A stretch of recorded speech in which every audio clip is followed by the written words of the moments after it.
As I evolved from a rapper to a podcaster, I've interviewed hundreds of interesting artists, tastemakers, and figures in the music industry. The more knowledge that I gained, the more I wanted to learn. Today, my interests have far grown beyond solely the music industry. There are endless amounts of unique people in the world with extraordinary stories to tell and knowledge that only they can share from only their perspective. This is Humans.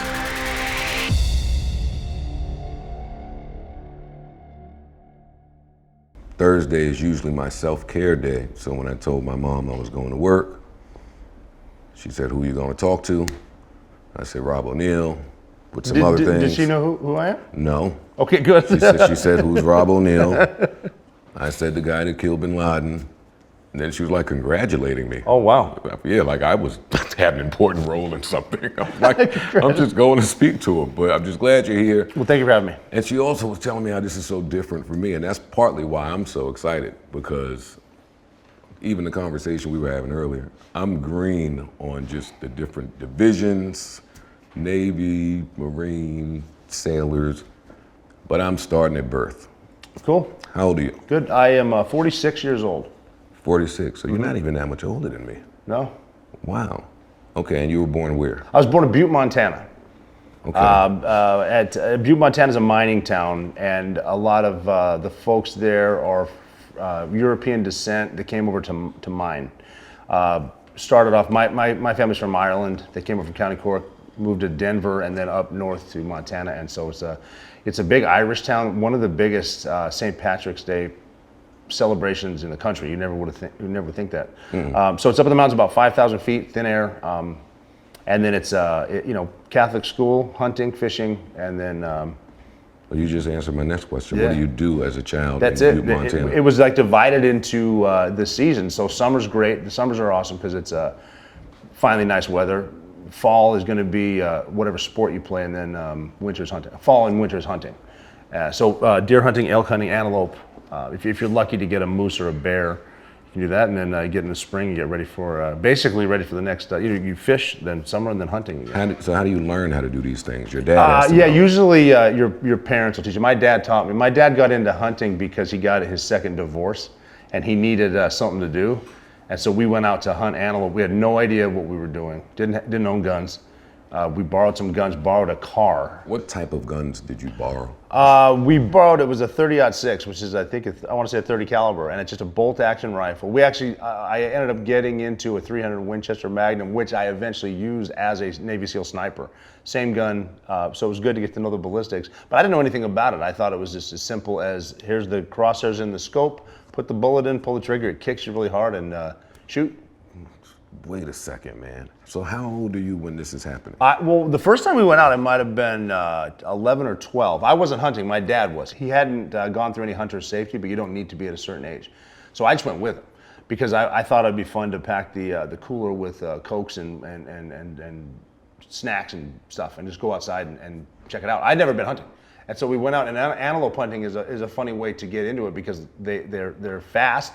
They don't jump fences, and they just run in herds. Like, I'm talking 60 miles an hour, 50 miles an hour, running around these fields, and there's a bunch of dudes out there shooting. Like, if me being the guy I am now, if I saw what was happening, I would tell them all they're unsafe. You can't be doing this. This is ridiculous. It's like a 360-degree shooting range with dudes shooting at animals. I mean, it's not that unsafe, but it's pretty unsafe. Oh, you're talking about for the humans. Yeah, because you got to figure the animals are running around and dudes are just driving. Like, I was hunting with a dude who was paraplegic, so he couldn't walk, but he could drive a truck with gears. And we drove his Bronco out into the field at these animals, and he would stop, and dudes would jump out, and there's just shooting.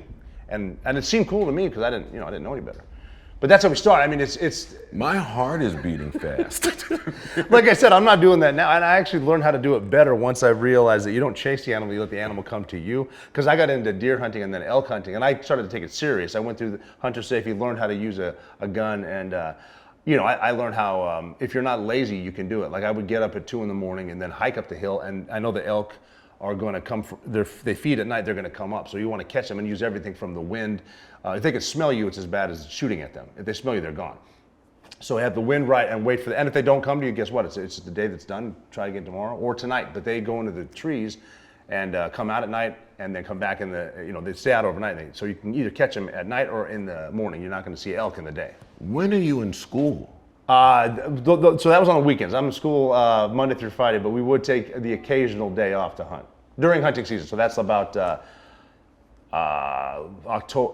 September, October, November. So are you going to school and seeing other kids who are into hunting? Yeah, it was not uncommon. That's why it's weird to hear how people talk about guns today, because we had guns in school. And guys have gun racks in their trucks. Like, you have a gun in your truck, so in case you get done hunting from school, you go out hunting. Your gun's just there, and I mean, I was kind of making light of the antelope hunting, but they're pretty safe with the guns, and guns aren't going to hurt anybody. It's the person that uses the gun. So it wasn't a big deal. Guns were everywhere. Not everywhere, but everyone had guns. When I started hunting, then I had guns. I had to borrow them for the first time with my uncle, but then we just, we had guns. It's part of life, hunting, and they're getting ready to start right now. Well, that's one way to look at it. Yes. But you said that your dad got into hunting after his second divorce. Yes, he was not a hunter, but most people were. That said to me that Dad didn't have another viable way to deal with his emotions. I think that was just, we played basketball, and we would work out. He was an ultra marathon runner. He ran, there's races called Le Gris in Leadville, Colorado. Le Gris is a 50-miler in Montana. Leadville's a 100-miler in Colorado, and there's western states in California. There's a couple out here, Old Dominion, that are 100-mile races. He would do that, but hunting was just something like, we're just going to start doing this. Yeah, but everyone else hunted? I didn't. I'm on the emotional side of this now. Did those other things that he did those help with how he was feeling internally? Because this all sounds like a whole new world to me. It is, like doing these things at this young age. I think, Joe, it's not the hunting itself or the kill itself. It's being outside and looking, like Montana's the big sky country, and being out on a mountain and just seeing. I mean, a bad day hunting is still a good day.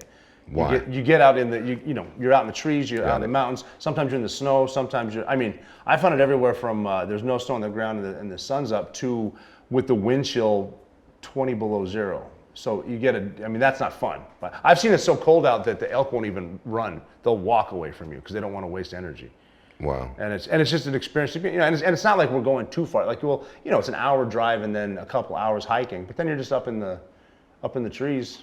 Hanging out, and what's cool about it is anything can happen at any second. You could be having a bad day walking back to the truck, and all of a sudden you run into a herd of 30 elk, and they're just there, and they're just cool to see. And it's an experience. I love hunting. Okay, so did the kids at school ever get into disagreements? Like at my school, there was fights. You didn't get along with this kid. I'm just trying to imagine how this would go if all of us had it's a normal gun in the trunk environment. There's fights at school and stuff. So nobody ever went to the trunk? No one's shooting each other. Okay.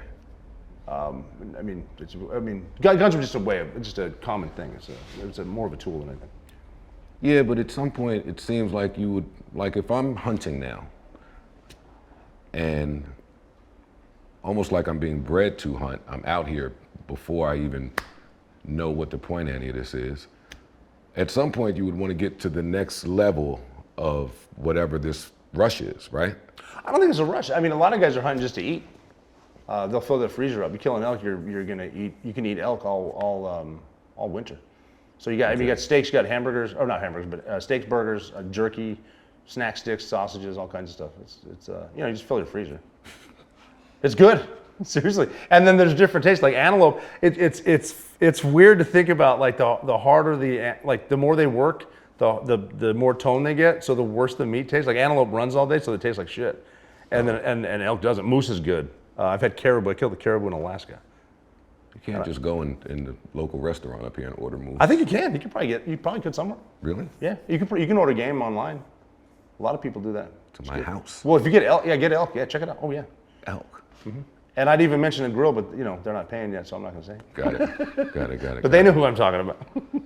But yeah, get elk. It's like a lot of personalities talk about it on the shows. They like elk. It's lean and it's tasty. So at what point do you realize you're good at this? When you start to get them, because I know guys that hunted for, not my age, but a little older, that hunted for 20 years and never saw a bull elk, which is the guy with the antlers. So you got the cow elk and the bull elk. I mean, you kind of go up to, like, there's antelope, you're going to get an antelope. Deer, yeah, probably. But then you get into elk, then a bull, and then what size of a bull. And I know guys that haven't seen a bull elk in the wild because they're hard to get. But once people start getting like a 6x6 point bull elk, that you're a good hunter. Or you got lucky if you get them year after year. How many have you got? I think I got 4 of them total. 6x6, 5x6, and a couple small ones. But the biggest one I got was my first one. I killed him when I was 15. I got him in. I'd broken my leg. I went up for a rebound. I was playing basketball and I broke my ankle and I was in a cast. And I went up. My dad talked me into going up on a horse, and I got a 5x6 point bull elk right outside of Yellowstone. While injured and handicapped. Yeah, well, I was pissed too because that was my sophomore year and I was excited to play varsity, and season's gone. Were you good? So he said, "Well, fuck it." I thought I was good. I was good for Butte, Montana. Turns out there's dudes out there that are just born with it. I wasn't one of them. So it sounds like the focus in the town is hunting and sports. Yep. So at what point do you say, "Hey, this is what I want to be when I grow up"? I wanted to play college basketball, and I wanted to get an MBA, and I wanted to work with my dad. That was my goal. And the military was never an option for me. Not that it wasn't an option, but it was never in the cards. I had guys that were always going to be Marines, and then they were Marines. Like growing up, they were the dudes that, when we finally got our driver's licenses, they had the U.S. Marine Corps bumper sticker on their truck. I had to join the Army right off the bat. And he was actually the one that told me when I told him I might join, get it in writing. Whatever you're going to do, and that's good advice for life. You know, I love a handshake. That's great. Now sign this because we're going to do that. And he went in to be a ranger, didn't get it in writing, and he didn't get the opportunity to try to be a ranger. So he's in the Army, which is great. But when I joined the Navy, he said, if you want to be a SEAL, make sure they put somewhere in a contract that you will get a shot at it. Well, where did the switch flip for you? I got dumped by a girl. Yo, girls have really done you and your dad a disservice. You'd be surprised, but I always laugh when I hear about the all-volunteer military, because most of them, men and women, are in the military because they got dumped by somebody. And it was just time. Some people put it as, oh, I just had to get out of town or whatever. And that was sort of with me too. There's a lot of shit going on, but I had a bad breakup. I'm like, fuck it, I'm leaving. And I went to join the Marine Corps. I'm talking on a whim. I was actually playing college basketball at Montana Tech. And I went down the hill to join the Marine Corps because when my 2 buddies that I just mentioned, Ben and Jim, when they came home, they just looked like Marines. Like they're tall dudes and they're big and their haircuts I would see them sometimes working out, like going for a run, and they just were in shape, and in their uniforms, I'm Marine. I'm like, I'm doing that, and I can be out of here today. Like the Marine Corps will take me, I will go, and they'll issue me the uniforms, whatever. And I just had this. I saw Full Metal Jacket. Wait, slow down. Why did the girl leave you? Oh, just fucking kids, So why was the breakup so bad? Well, at the time you think when you're a senior or a freshman in college, you think you know everything and this is life. That's it. I mean, this is over. Like that's why I'm saying go on an adventure. Like don't do something stupid. Just go. Just leave. I tell people now if you're a young lady and you have a shitty time, go to Norway. Take a vacation. If you're a dude, go to Thailand. Check it out. Mm-hmm. Join the military. Don't join as fast as I did because that's a life changer.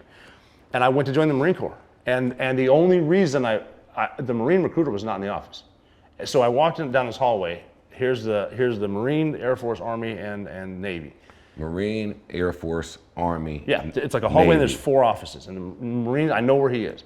And he wasn't in there.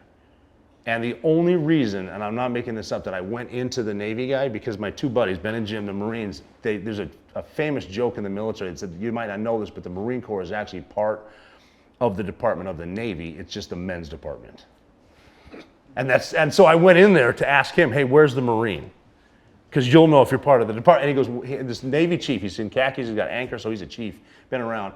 And chiefs run the Navy. And I didn't know at the time. He goes, well, why do you want the Marine? I said, well, I want to be a sniper. I hunt and I want to be a sniper. Marines have the best snipers in the world. He said, look no further. We have snipers in the Navy. You need to become a Navy SEAL first. No big deal. We'll send you to sniper school. He kind of brushed over that whole SEAL shit.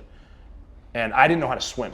I'm so amazed that you walked in here and said, I want to be a sniper. Yeah, I wanted to be a sniper. Well, because we weren't at war. It was 1995, maybe. So you got a rush from hunting. No, I didn't. No, from hunting, yes, but it was more the stop. What sane person says, I want to be a sniper?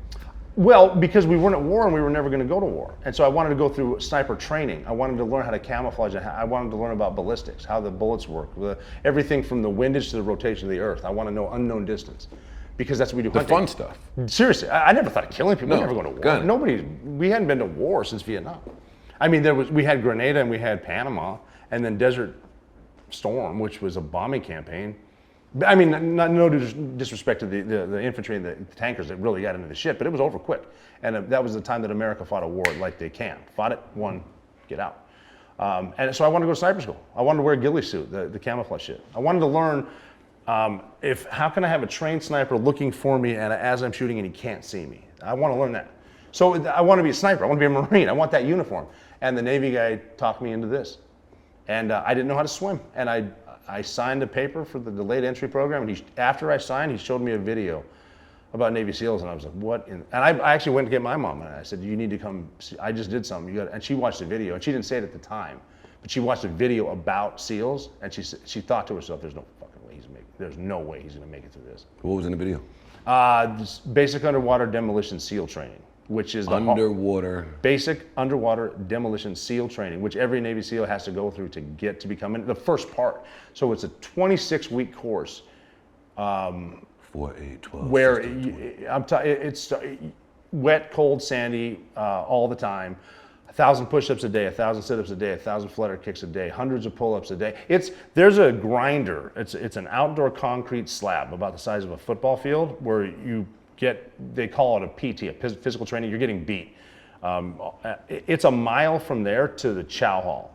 So you get to run 6 miles a day just to eat, on top of the 15 miles a day you're running with boats on your heads, carrying heavy logs, all kinds of swimming. All kinds of stuff in a pool where they tie your hands behind your back and your feet together and throw you in.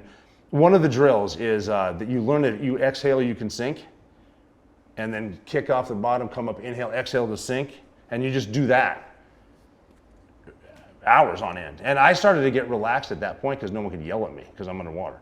And then you have to float, like with your hands tied behind your back. You're just floating. Sicko. I didn't like the shit. I didn't like it. But you were relaxed. And then you swim. Well, I was relaxed because what they're teaching you through negative reinforcement is that panicking right now is not going to help. So don't panic. And that's where people freak out. I've seen dudes when you're tied up in a pool and they freak out. And once you start to freak out, you just keep freaking out. Calm down.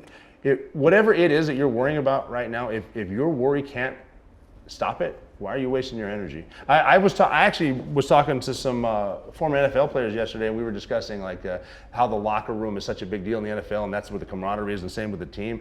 And like in the Bin Laden raid, we'll get to that later. Everything went wrong, and we're just in a spot where we weren't supposed to be. And I was talking with Fred Smoot from the Redskins, please pay for watching the Redskins. And he said, we were talking about how it doesn't matter why it's 2nd and 15, it just is. So stop yelling about it. The clock's running. That's something we as humans have in common, all of us. The clock is ticking, so let's get after it. So I was calm. I tried to stay calm, but I had an instructor. So I learned to swim, and I went to this training where there's collegiate water polo players in this class. There are professional swimmers in this class, and there's me from Butte, Montana. And I had an instructor, and I don't know why he liked me, but he said, I know you've seen the movies. There's been a few movies about it. I know you've read the books. Regardless of what you've been told, this course is not impossible.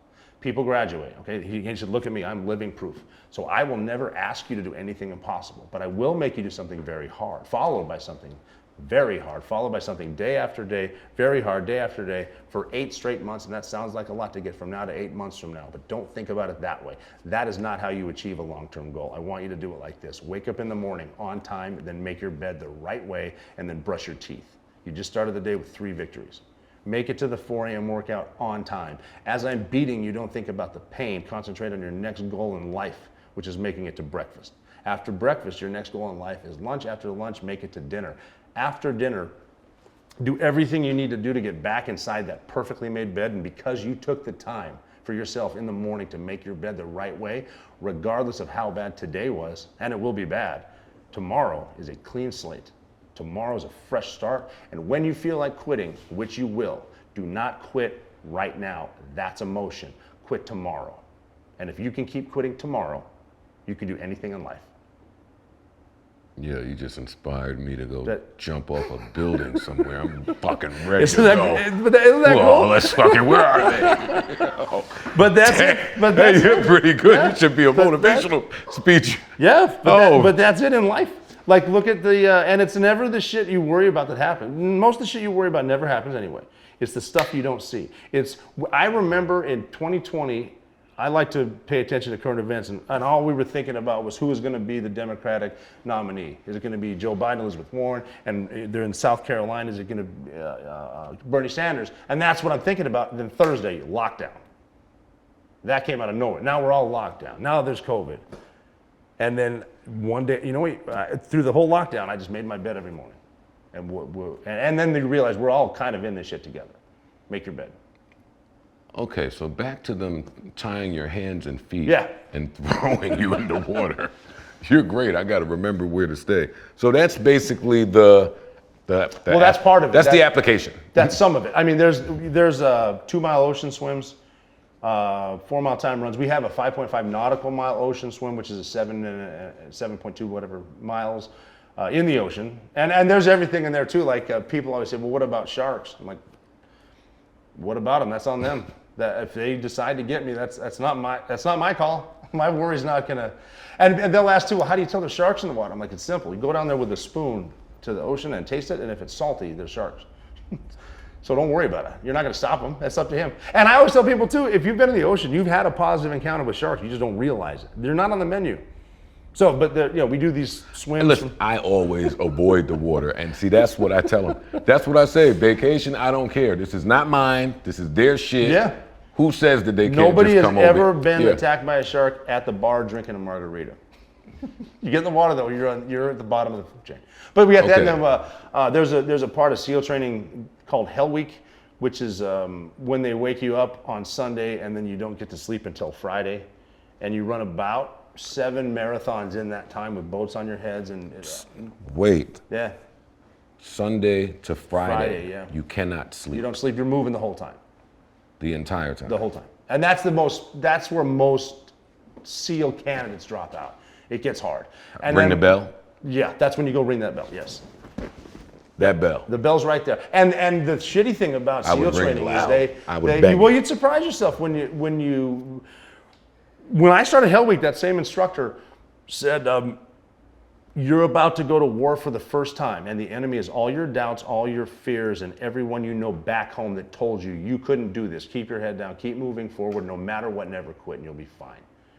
Keep moving forward. And my long-term goal for Hell Week, so it's Sunday to Friday, was Wednesday morning, personally, because I thought that if I'm awake from Sunday till Wednesday, when I see that sun come up, I'll be hallucinating so bad it won't matter anymore. And that was I saw Hell Week. I saw the sun come up on Sunday, or Wednesday, and it's it. And then we just kept rolling, and it got so bad. Like, you're with the boats, you're running around, and like we're in what's called a boat crew. So that's 7 dudes per boat crew. So these are big inflatable boats, big rafts, and you got 3 dudes on each side and 1 in the back, and you carry them on your damn head. And the whole time the thing's bouncing. By the end, dudes that start to get really bad bald spots, and then you start to chafe. Scabs and bleeding, and you've been wet the whole time, so every part of your body that's touching cloth starts to bleed. It's a horrible experience. I mean, then you're dealing with shin splints. I got a broken toe, whatever, bad backs. Did you bring your Gores pads? It's fucking shit. But we had one of the final. Every event we call an evolution. So the final evolution for Hell Week was Thursday night. And we have to row so it's right by the Hotel Del Coronado. That's where the training center is. You got to row around the whole island into the bay of San Diego, go down to Imperial Beach, and like run across the highway, and then get back in and row. And that takes so the sun's up at that point. And then they'll fuck with you a little bit, and then they secure you Friday, and that's a whole different thing. But we're rowing around it, and I had a dude in my boat crew that his dad was actually a Navy SEAL. He was an admiral. Admiral Smith was his dad. And he said, my dad told me, and he's a young guy, he doesn't know, but he said, my dad told me during Hell Week, we're going to have ups and we're going to have downs. And if you're having a down, because you're only with your 7 guys. There's another 70 dudes in the class. You only see 7 total guys. Mm-hmm. If you're having a bad moment, tell someone. And then maybe they're having a good moment and they'll help you. They'll build you up. But if you're having a good moment, make sure you tell everyone, because then they might be down, whatever. So we're rowing around this island and we're heading towards, North Island is a naval air base. And we're rowing and I look ahead of us, it's dark out. And I said, guys, is there an aircraft carrier in front of us? A big Navy ship? And they said, no. And I said, okay, so if there's not an aircraft carrier right there, you're telling me that's not a Dragon on the flight deck of the fucking aircraft carrier, right? And they said, no, there's nothing there. I said, okay, I'm having a really good night right now. I'm hallucinating, so if anyone needs help, here I am. And that's the kind of stuff, and like I've seen dudes like, they think the oar is a snake and they throw it. Like they get, you're out of your mind. But that's part of it. And the whole point of Hell Week is to prove to yourself that through your mind, you can force your body to do anything. But once your body's not going to carry you through shit, but your mind will. But if your mind goes, you're done. Once you start doubting yourself, that's it. You need to keep your mind in the fight, and that's it. So you learn. It's a rite of passage. A lot of guys quit. No shit. Yeah, it's an 80% attrition rate. 80% of the dudes don't make it. Well, how many times do you get the phone back home during this? Well, no, during Hell Week, none. But like you're off after dinner, normal days, and you have weekends off because you need to recuperate. You can go vent to somebody about the day kicking your ass. You get to. You can go out on the weekends if you want to. You can go to San Diego, go out to Coronado if you want to on the weekends, or you can take it serious and rest. But I went out. I was 19. I didn't give a shit. It was 19 and 20 years old. So, was there anybody grading your performance throughout this whole time? Yes, the entire thing is graded, and the entire thing is scheduled, a rigid schedule, but you don't realize it because you think it's complete chaos. And you don't even realize at the time that the instructors are actually dudes that went through this course, and they're just dudes with families now. But they play the role of not play the role, they're instructors. And they're bad motherfuckers. But you think it's chaos, but it's all structured to a certain, everything down to how much you're eating, how many miles you run. They'll get in trouble if they ran you too many miles today or some shit like that. But it's a great course. And if you go to San Diego, you can see it. Like if you go down to the Hotel Del Coronado and the rocks there, if you look down, you can see this. This course is going all the time. And you can see dudes training, you can see, and the SEAL teams, the West Coast SEAL teams, SEAL Team 1, 3, 5, and 7 are all right there in Coronado. Does everyone find out what their grade is? You'll know. They won't kick you out. I mean, if you're not even in that. You have tests you need to pass. There's a 50-meter underwater swim. There's one test, that's where I shit you not. You're standing at the edge of a pool, jump in feet first, go underwater, do a front flip without coming up, and then swim half the distance of a football field without breathing. That's one test. They'll give you an opportunity. I can't swim. It wouldn't be a good course. I'd recommend something else that's on that. Thanks. You're welcome. No, there's no shame in that. Swim is a motherfucker. No. And that's a way to the instructor's not so much grading you, but they'll pick out the guys that's having a problem with it, and then they'll exploit it. So, but they'll give you a couple opportunities. Like you failed the 50-meter underwater swim, then okay, well we're going to try it again tomorrow. Try it again. You fail. Okay, we're going to try it again. And they'll give you 4 shots at each. But every test is something else. Every week there's a timed 4-mile run. There's a timed 2-mile ocean swim. There's a timed O course, the obstacle course that you need to do in a certain time. And again, if you fail, you get extra attention, which means they beat the shit out of you. And then you have to do it again and pass it again. And you got to do that weekly. And then there's underwater knot tying. You need to go to the bottom and tie a series of knots with a rope around a rope, holding your breath. They're trying to make you panic.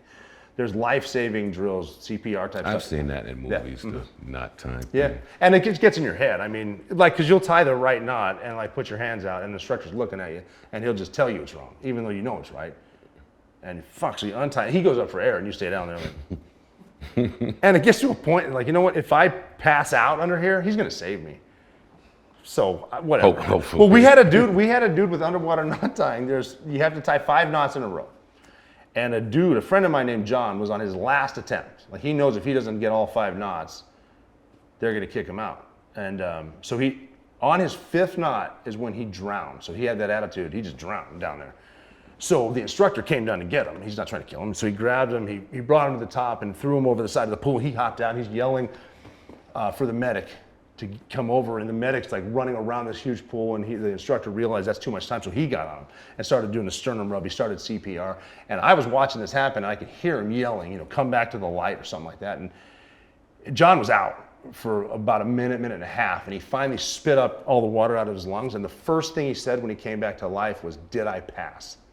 So the instructor, he kind of, he took a breath, and he gets to keep his job. He didn't murder the kid, and he goes, "Yeah, you passed." And John said, "Thank God, I finally tied the 5th knot." And he said, no, you didn't. Look, I don't care how many knots you know how to tie. That's not part of the curriculum to become a Navy SEAL. My job simply is to see how far you'll push yourself. You just killed yourself. You passed the goddamn test.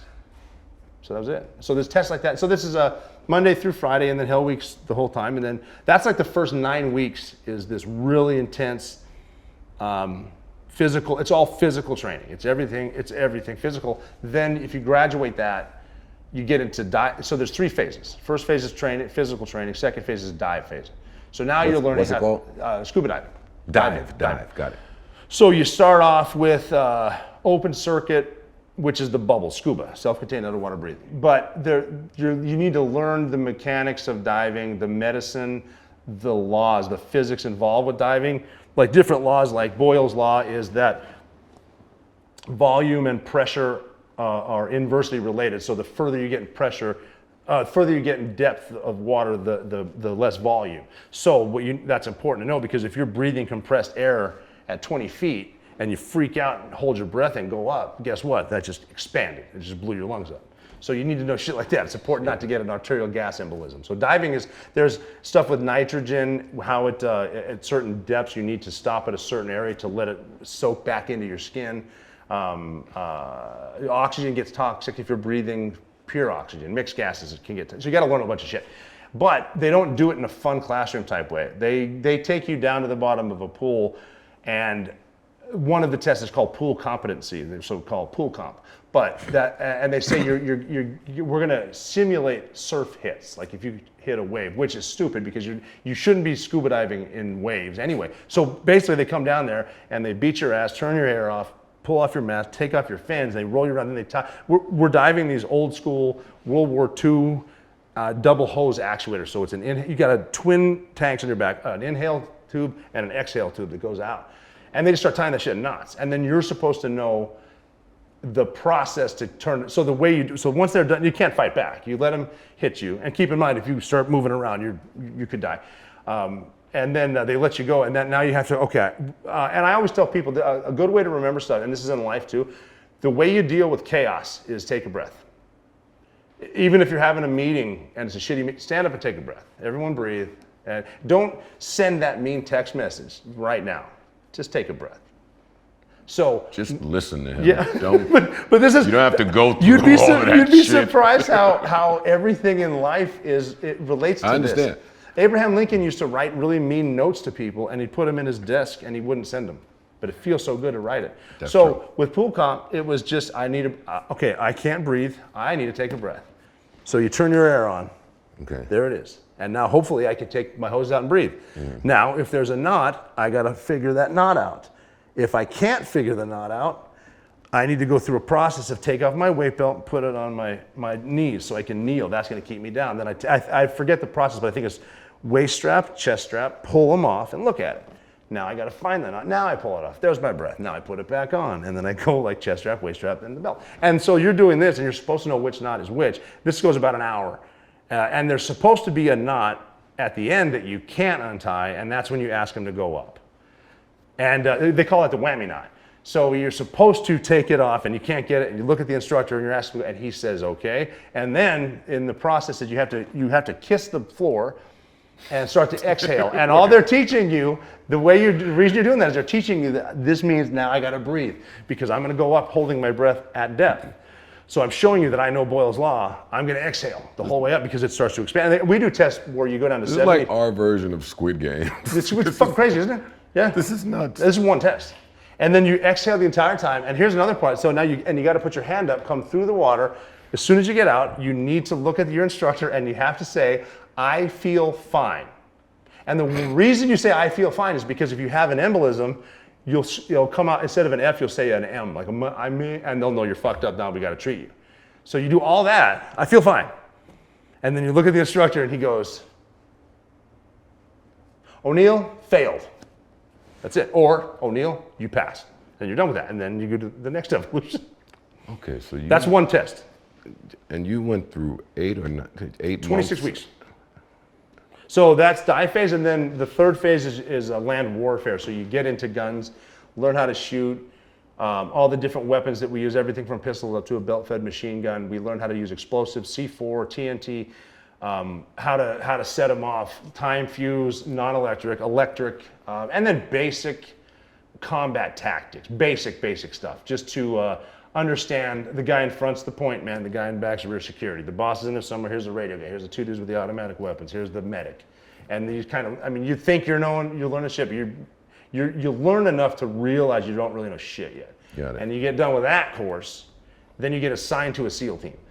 You're not a SEAL yet. When I went through, they do it, it's a lot more structured, it's probably better, and I think they're probably better athletes now.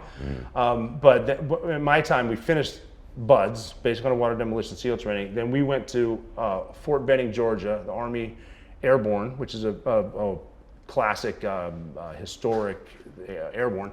Learned how to jump out of a plane. Then they sent us to a team. I got assigned to, the way it's divided is, we have an acronym, KISS, keep it simple, stupid, KISS. The SEAL teams are, even numbers are in Virginia, odd numbers are in Coronado, 1, 3, 5, and 7, 2, 4, 8, and 10. I got assigned to team 2. Then they put us through a 13-week course called SEAL Tactical Training, which is... But the team you're on, they're SEALs? They're all SEALs. Okay. But then we're the new guys coming in, and they put us through a 13-week course, how to be a SEAL. Then there's the finer points. And then there's a probationary period of observation where you're still training with the team, and then you have an interview. Basically, it's like a job interview, how much you know and if they like you, then they assign you the insignia for Naval Special Warfare, which is the Trident, which is, you wear it on your chest, it's a warfare badge, it's a Navy SEAL. Now you're a SEAL. Then they put you in a platoon, and that platoon will work together for a full year, getting to know each other, and then they'll send you overseas. So I deployed the first time 2 years after I enlisted as a Navy SEAL. 2 years? Yeah, so 1998 I deployed. 1998. And where'd you go? I went on the USS Austin, which is an amphibious Navy ship. Their job is to insert Marines for amphibious landings, Normandy, stuff like that. But we were training, 98. So I'm on the Austin with a bunch of Marines, a bunch of sailors, and in case anything happens, we're there. But nothing really happened. You were chilling. Yeah, it was fun. I liked it. That's when I got to walk around. I got to see what the Navy did. I got to talk to Marines, and that's the first time I ever worked with Marines. And because I was used to seeing movies and shit, and it's like, wow, these fucking giants. But these are dudes that are my age. Yeah, I joined the Marine Corps out of Pennsylvania. You know, and I learned in boot camp, like right off the bat, Navy boot camp. My first experience really outside of Butte, Montana, thinking that someone from Miami's got to be better at stuff than me. Someone from Chicago's got to be a bigger stud than that dude from San Diego. That guy he's from Queens. I realized the first day is like everyone's here, everyone's scared, and everyone's having their first day. And it kind of sunk in that I don't give a shit if you're the CEO of a company or you're the guy that killed Bin Laden at SEAL Team 6. We've had our first day. Every master's been horrible. And I just looking around, I'm like, I mean, other than the top 1%, we all know who that is. Like fucking LeBron James, he's a freak of nature. Exactly. Jordan. But most of us are just normal dudes, and we're scared. We miss home, and it's like, just admit you're afraid. Fear is healthy. Fear won't help you think more clearly. Builds character. It does. And we're all just here. It's like, holy shit, these are normal dudes, and we're just in it now. All right, so I'm walking around. I'm chilling on The USS Austin. big ass ship. Yeah. People are working. I'm learning. When does the text come in? Hey, we got action.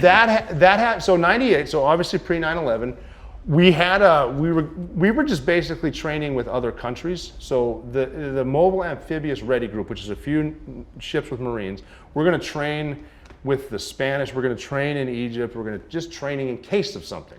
And there was a drill in Albania, and there was going to be an award ceremony, and that was the first time in the Navy that I ever heard the name Osama bin Laden. because they said there's this group called Al-Qaeda wants to attack this ceremony. So I went to sniper school. I did go to sniper school before that. You're the sniper and that Marine's the sniper. You guys got to go protect the whole thing.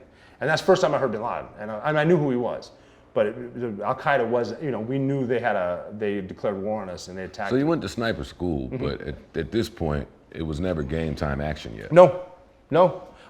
We went in there. I thought it was, at the time, I have a locked and loaded sniper rifle. I'm on a tower. Nothing happened, but I'm here. So for me, I'm like, sweet, I did a mission.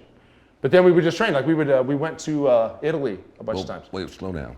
When you say nothing happened, you still have to be ready. Yeah, I'm ready for it. Yeah. I have, because I learned in sniper school, like I was saying earlier, I learned the known distances. I made a little range card. As I'm up here, here's what I see. Here's the distances out to probably 1,000 meters. Yeah, here's different spots. So I have it dialed into a certain hole. In case of a quick shot, I can put this milled out on that, and I'm ready. And if something comes, obviously, it's not just see someone shoot him. You need to identify a threat, make sure, is it a person you want to hit?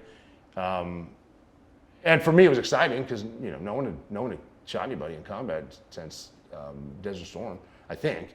So it was exciting. I thought, so at that time I was maybe 21 or 22 years old. And it's like, I'm the man. It's a lot of responsibility. I thought so. And then we did that. Like I did that at SEAL Team 2 a couple times. I went over to, I did another deployment on the USS Kennedy, which is an aircraft carrier, like you see in Top Gun. And we took that over to the Persian Gulf. And it just so happened that a Russian tanker called the Volga-Neft was smuggling oil out of Iraq, and there was an embargo or something. So we took a helicopter, and guys fast rope, like you pull the rope out and just fast rope down. And I was a sniper out of the helicopter for that. And they were just, he was smuggling oil. They were smuggling oil out of Iraq, but it's not necessary. It's like these are dudes just selling shit on the black market, and so they weren't terrorists. We thought it was cool as shit because we have a real helicopter launched off a destroyer. They fast rope, and I'm watching them, covering them, and the biggest threat on that was the steak knives they were using for dinner. But I still thought this is fucking cool. This is about 2,000. That sounds cool. It is cool. And being in a helicopter, if you're in a helicopter like with your legs out the side, there is a chicks dig this factor. Like people will think this shit. I would want an Instagram picture of cool. that. It's cool.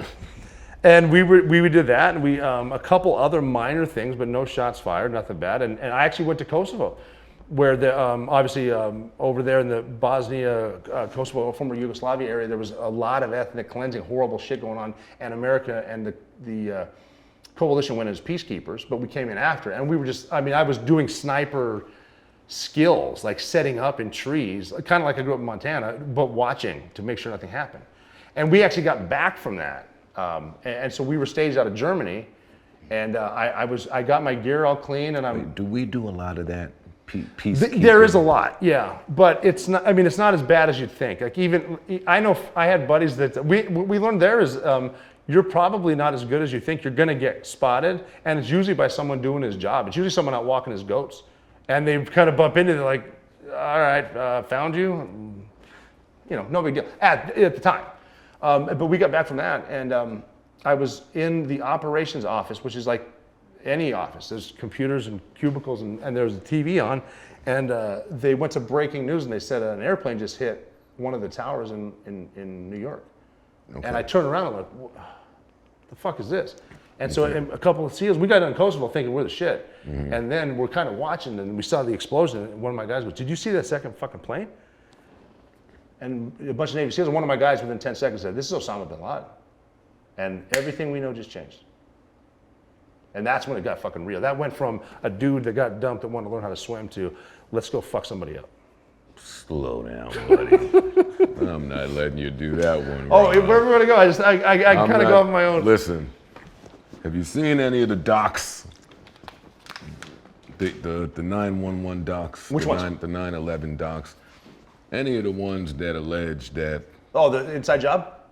Yeah. Yeah, I have.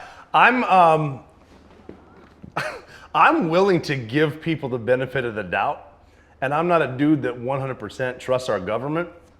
I've had dudes tell me that you didn't kill bin Laden, that was a body double. I'm like, well, fuck, I hope it wasn't, because that dude was just chilling.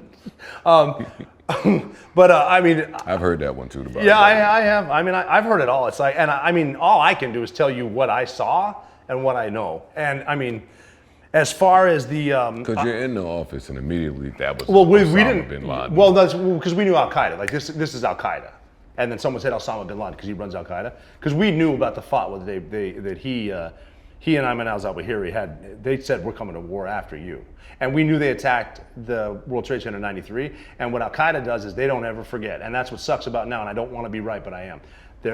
We have the clocks, but they have the time. And just because we're done with Al Qaeda doesn't mean they're done with us. So the first, and as far as talking to family members, the first people who fought Al Qaeda face to face as Americans were the passengers on Flight 93, the one that went down to Shanksville. And that's why I want to respect their memory because, and this is American, is right before they fought, you know what they did? They fucking voted.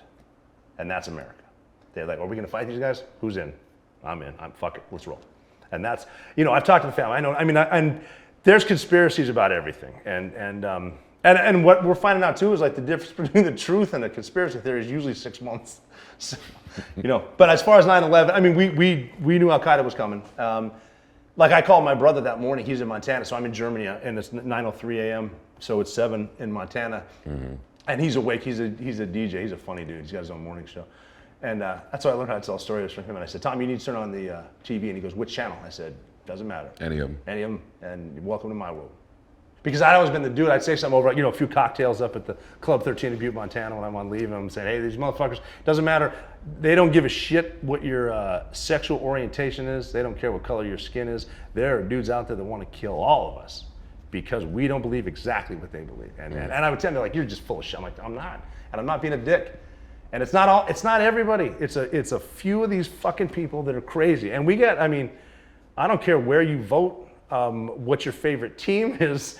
We all have crazy people. You know, we got crazy motherfuckers on the right. We got crazy motherfuckers on the left. Mm-hmm. We got crazy dudes in Pakistan, and we have some of the nicest people I've ever met in my life in Pakistan. Some of the nicest, most welcoming people I've ever met were in Iraq.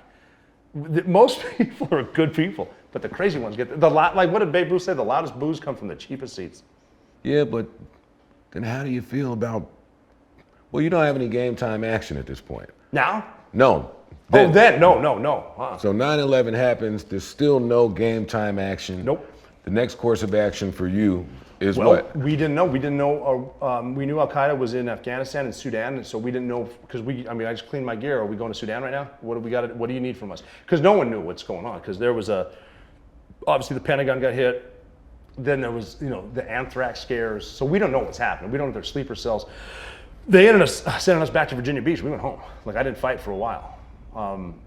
They had people in place to go. So like the first guys, they found out about the Taliban and bin Laden was there, and they told the Taliban, we're gonna give them to us. And they said no, and then okay, now we're gonna invade Afghanistan. And you know, we did that, and there's all kinds of shit behind invasions. Like there's different ways to handle shit, but a lot of people make a lot of money invading countries, Iraq, for example. But the first guys going were Army guys, CIA guys, and they went on horses. And they tried to get bin Laden. They found him in Tora Bora, with some of the mountain complexes, to the point where they had him. And bin Laden was actually, I wasn't there, but they were saying that bin Laden was actually apologizing to his guys over the radio, like, sorry, I got you into this. Like, they got us, and then we let him go because we decided to negotiate or some shit. I wasn't there. That's what they got. They had the Delta Force had him, I think, and some of the locals in Tora Bora.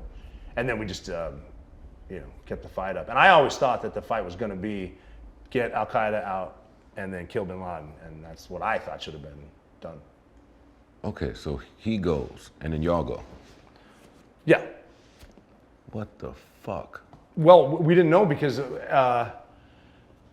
now that 9/11 happened, that's an excuse for us to do anything, and I'm convinced that like Iraq.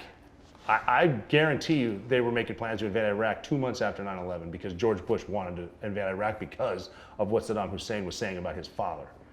And we went to Iraq for fucking nothing. Not for nothing, but we didn't need to go to Iraq. And we took our eye off of Afghanistan. And then Al-Qaeda figured out it was easier to kill Americans in Iraq than it was in Afghanistan. So we turned, I found Iraq. I did 2 tours in Iraq. How does Iraq make so much money in war?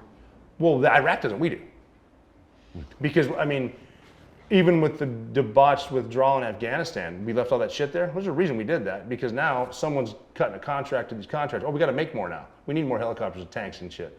We need more missiles because we left them all. So make them. And so someone's signing the fucking dotted line. Hey, look at me, I'm rich, and I'm on Capitol Hill. I don't give a fuck about the troops. That's the truth. Yeah, but I wouldn't feel good about that if I was a troop. No, we don't. Everyone I know doesn't. But people that have never been to war but make a shit ton of money off it, like Dick Cheney, they don't give a fuck. I was just saying the other night, Dick Cheney and I, we sort of don't have something in common where I went to war and he was a draft dodger, but we both shot someone in the face, which is a joke. You got a lot of good bar. Thank you. You got a lot of good little bar jokes. Today. I'm thinking of this. You're on a roll. We make money off of war. Yeah, someone does. There we go. Someone makes money. Someone makes money off of war. A lot of decisions are made based on the money they can make and the personal power they can hold. And it's a lot. I mean, who's on that board? Well, the end is the lawmakers, so people in Congress, congressmen and senators. We got to figure they need to get reelected because everyone in Congress and in the White House wants another term. That's what they want. They love the power. I mean, you got to figure. If you look at it, you shouldn't go in to Congress on a really meager salary and end up being worth 8 figures, which pretty much all of them do. So there's money in everything. So in order to help them get reelected, there's lobbyists out there and they're the same names, whether you're pharmaceutical or military or whatever, same names. And they're paying money to get people up there to push the stuff, to get the funding, and it's all the taxpayer paying for it. Well, why do we need money so bad? We don't need money. We don't get any money. They're taking it. That's why there's the deficit, because there's so much the taxpayer money is going to that. Like Washington D.C.'s got some of the richest counties in the world right there, except they don't make anything. It's just the money's there. I was just down there. I mean, look at the boats and the condos in the water. They're not producing iPhones down there. But they, so there's money. There's always something. There's always a war. We're always pushing people somewhere because someone needs that. I mean, where do the generals go when they're done being general? They go work at one of the big contractors. They're on the board somewhere. And I've met great admirals, great generals. Not to interrupt you. This is my issue with. This is just not my issue because I'm not a SEAL, but. That would be my issue with becoming a SEAL or becoming anything. Yeah, now it would. I didn't know that. I was once I joined, I thought those are definitely the bad guys, and then apple pie and American flag. We're always doing the right thing. That's what I thought. I'm smarter than that now. So you guys are just like the musicians. It's like we learn about music, and then we learn that. Yes, exactly. We're getting fucked, and we got to find another way. I knew what you were gonna say. Yeah, exactly. But you guys do it with like artillery. Oh yeah. Well, I mean, I think about some of my friends that were killed, and then I don't want to bring it up to other people. Like, okay, who were they going after on that target? Oh, I don't know. Well, yeah, you don't know because he wasn't important. And it's a shame that people die because they got bored. We Extortion 17 is a helicopter that got shot down August 6th, 2011, a couple months after the Bin Laden raid, and we lost 31 Americans. I knew a bunch of those guys on that helicopter. Some of the best people I've ever met in my life that died because some dude on the ground hit him with an RPG. The helicopter gets shot down. Everyone dies. And it was going after, at the time, we got to go after this guy because he's a sub-commander of this part of the Tangi Valley, Afghanistan. Got it. And then they're dead. And that dude's dead for what? I mean, he had nothing to do with Osama bin Laden, and that was after we killed bin Laden. So on one side of it, you have a heavy heart because you're human. But on the other side of the coin, like your friends and yourself, and may they rest in peace, y'all devoted your lives. Oh yeah, it was our lives. And and not just us. There's I call it sympathetic post-traumatic stress, where it's easier to go to war than to have a loved one send you to war. So my kids, I miss most of my kids' lives going to war. My mom, I would lie to my mom and tell her we weren't doing anything because I didn't want to know every night we're going out getting gunfights. And so, I mean, there's so much to it. And then I talk to Gold Star families all the time, and they lost their son, and he's never coming back. I often say in music, we have the 5 big labels. I often say that we should get a therapist up there to speak to some of these kids that are going through what they're going through. You guys went through all of that training like some of the illest shit I've ever heard. But none of it would teach you how to deal with loss of life. There's nothing that, and it's the loss of life, and then, but it's also the taking of life, and then it's seeing people get hurt that don't need. I'm lucky. I've never seen a child get hurt in combat, and I'm lucky. I know dudes that have killed, and it's just I've killed people that I wonder about now. At the time, you know, he's in Ramadi, Iraq. I'm a Navy SEAL that came in. He's got a gun. I kill him. That's what I do. But now, I didn't know this guy, and this is the part that would totally fuck me up. It fucks me up. We fought each other that night. The night we met, I killed him. We met that night simply because we fought because we were born in different places. And I've wondered about. There's one guy in particular. I killed him in his bedroom because he went for a gun and aimed it at me, and I killed him. And I wonder, would we have gotten along? Like, we met in Paris at a coffee shop. Like, is he funny? And isn't he doing what he's supposed to do if some guy comes Fucking in? Right. Yeah. I don't know if, I mean, they told me he was a bad guy. How do I know? And that's just, I mean, there's a lot of that happens. You know, and you know, the friends that died, people that were hurt. I know friends that had their legs blown off. I saw a dude, Walter Reed, that was missing every limb, and he's just sitting there in Walter Reed, and you can see the look in his eyes. It's like, what am I doing? I mean, and no shit. Now he's got arms and legs. But some, I mean, I was talking shit about contracts. Some engineer came with arms and legs. They made this shit, so they're. But now he's got arms and legs. He does. He's got a prosthetic. It's incredible. But yeah, the killing. Did they pay for it? The military did, yeah. You're fucking right. No, some of those veterans and some of those doctors. I'll tell you what, some of those healthcare providers, the doctors, the first responders, amazing. Some of the shit they can pull off. They're incredible. And then the attitudes of the vets. You never really hear anyone bitching about it. It's kind of like, I got it. They're never poor me. It's incredible. But yeah, I mean, but then you come at the time. We're in the moment. But now for what? What did we go to Iraq for again? I tell you what, a couple 100,000 Iraqis were killed in their own country. From where I'm at, all I'll ever know is what the news says. Yeah. Well, we were told about, they tried the Al-Qaeda bullshit. They said there was chemical weapons and biological, and you know, Saddam had weapons of mass destruction at some point. But boy, they were really pushing that, weren't they? Yeah. I mean, Saddam's an asshole, and he did horrible things to good people. He was a dictator. He wasn't a threat to us. And I mean, did you go in to help the Iraqi people? That didn't really work because they don't like us. I wouldn't like us. I don't give a shit what your intentions are. You're an occupier. You know, if someone from another country comes to save us, I'm gonna fight them. The Iraqis fought us because we were there. Did you ever kill people in front of their kids? Yeah. I killed Osama bin Laden in front of his son, and I thought, and this, we'll get into that mission, but I just killed Osama bin Laden, and I saw his 2-year-old kid, and as a father, I just killed the #1 terrorist in the world, and I looked down at him and I thought, this poor kid has nothing to do with this.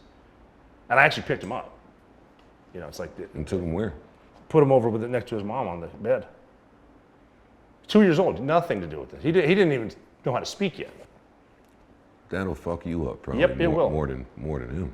Well, I mean, it's stuff like that comes in waves. Like, I mean, Did you sleep well? Not really. Night? No. I mean, I have great day. I'm a positive person, but I mean, you can have a minute. I can close my eyes and see Bin Laden's bedroom anytime I want.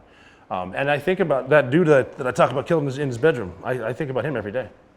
And I mean, you know, I was within my rules of engagement, rules that someone else wrote. And we're gonna fight, but why? Because I'm in his room. If I didn't go in his room, you wouldn't fight. We're not fighting. I mean, so welcome into my head every day. This is what I think about all the time. It's crazy. Are you in a relationship now? Yeah, I'm married. She's good. She's funny.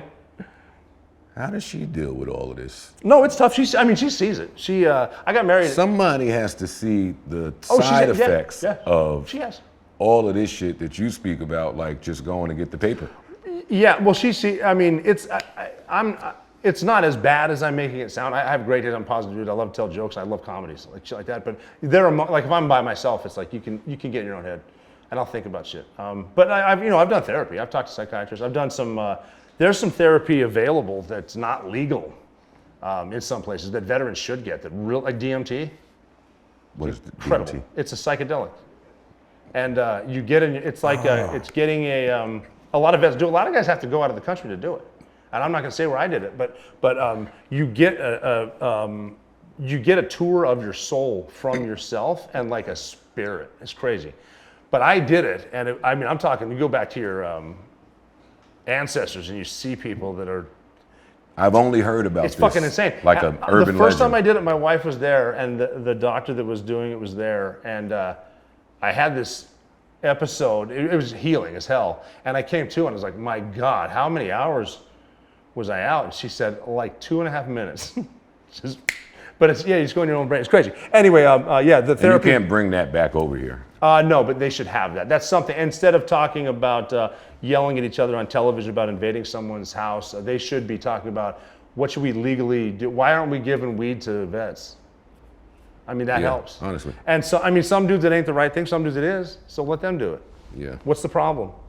But there are treatments out there that are really good for your, and it's good for everyone. I mean, a lot of people have, you don't need to go to war to have PTSD, to have post-traumatic stress. A lot of people have seen a lot of shit. And whether you realize it or not, you've probably seen some shit in your life that really fucked you up.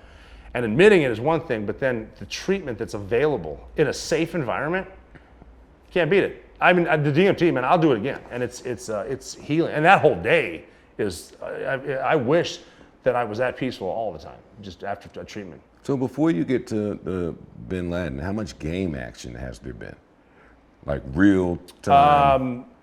The first dude I killed was 2005, I think, and then we were killing guys every night after that. Every night I was in country. There was a point in Iraq with my team, like, because there was we had some really good leaders. I don't want to broad brush and say a bunch of, there's so many good generals. We were working for a general in Iraq that said, fuck it, if we're gonna win, we need to find the enemy and kill him. And we did. And so my part of SEAL Team 6 would go on kill missions. And if this is the mindset we were in, if we only killed 11 dudes in one night, we were wasting our time. Like, why do we even, so it was normal, and it was normal at the time. It's later that you get fucked up. I'm trying to figure out when you became badass. Like, I don't think I ever did. I just worked with a really good team. Well, yeah, but that's what I'm saying. Then this team must have been the team badass. Yes, there were some good. Because if the general was even making that call, hey, you know what? Let's go. Yes. You must have faith in his guys. Yeah. Well, because the selection to get there where we were, because we went through this training, which is basic underwater demolition SEAL training. That's which one? All of this is SEAL training. All of it. But that's to be a SEAL. There's a team called SEAL Team 6, which is the tier 1 team. That's the badass. That's the all-star team. Yes. Like the Shield. And that's the seriously, the strike team. Yeah, strike we team. would watch the Shield and pretend to be Vic Mackey. Vic Mackey, you fucking right. So to get there is a process. That's another 9-month course to get into SEAL Team 6 to try out. But there's years in front of that where you need to apply and go through oral boards. You have to get approved to try out. And even to the point where they take your picture and hand it to the guys that are already there and they look at it. And if you get too many of these, you're just not coming. And then you go through the training and then you get into the very, very advanced tactics, close quarters battle, SWAT team style tactics, where we got so good at that, we can't actually have anyone teach us anymore. We need to invent new shit. Like we're not gonna, I gotta think of something. I have to go to war to see how they responded to me so I know what we did wrong. And when we started training, like we'd get done with a couple hours of training, and when I was one of the bosses, and I would say, all right, let's talk about that. I don't want to hear shit about what you did right. Tell me what you fucked up, and let's learn from that. We got to the point that if you can master the basics, success will take care of itself. Don't talk yourself into a problem. And one of the things I told my guys about effective communication is when you're done saying what you're saying, stop saying it.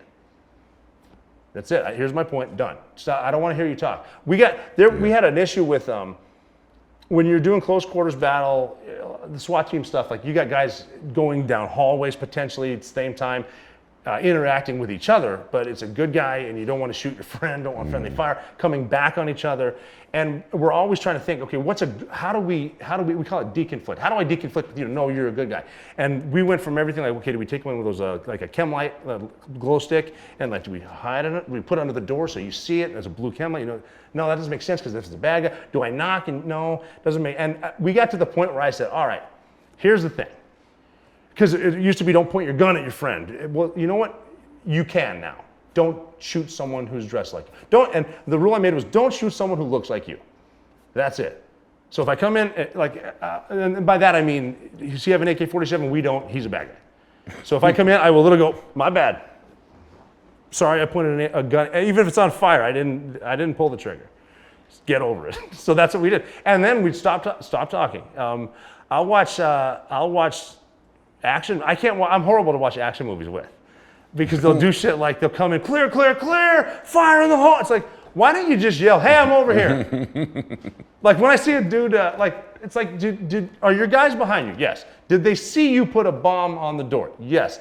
Assume they think you're gonna blow it up. Don't yell fire in the hole. And when you turn a corner and you point up, I don't need you to yell, stairwell. I'll assume it's either a fucking 14-foot man or a stairwell. So just calm down, shut up, and then keep it simple. Get back to the basics. It's as simple as clearing an entire building this size is as simple as if you go left, I'll go right. That's it. And then you don't need to worry about what's behind you because I got it. That's it. Wow. We can make it as complex as we want. You guys are fucking.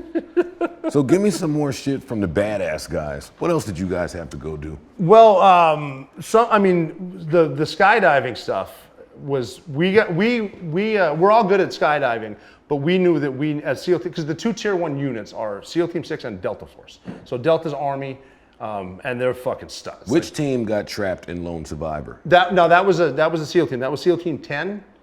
And SEAL Delivery Vehicle Team 1, which is that's a team that's like a 2-man submarine. SEAL Delivery Vehicle, they're snipers because they'll insert the snipers. And so Marcus, I think, was at SDV 1, and then SEAL Team 10 was there. And I was there. I was over there for that one too. We went in after them to try to get them. They went into a place, just a shitty place in Cornwall Valley in Afghanistan. I was living in Jalalabad, Afghanistan, which is a city. Okay. And they inserted from Jalalabad Airfield and Bagram Airfield into this valley. And like I said, just you run into a fucking goat herder. And the goat herder happened to tell the Taliban. The Taliban came after him, and those dudes fought their balls off. And that movie is so fucking good.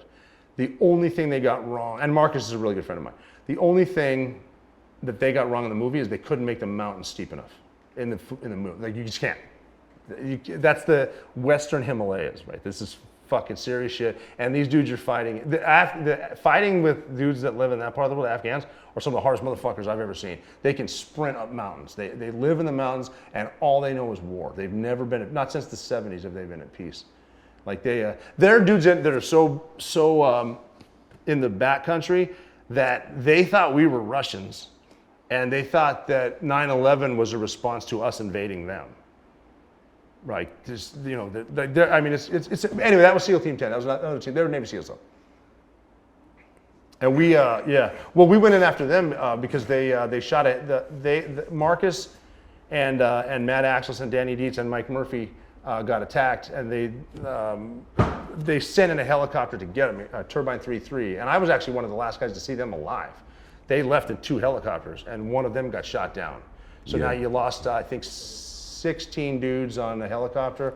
We knew that one of the snipers was dead. We thought there might be 2 or 3 alive, so then we had to go in and try to find them. But they wouldn't fly us, so we had to walk. Yeah, it was a motherfucker. It was, I remember being on a mountain and I looking at my guys and I said, this is why training is so hard. Because if we were gonna quit right now, where the fuck are we gonna go? Yeah. We're just here, man. Yeah, that sounds like the fucking shitty part of that. Yeah, it sucked. So they sent the badass guys in.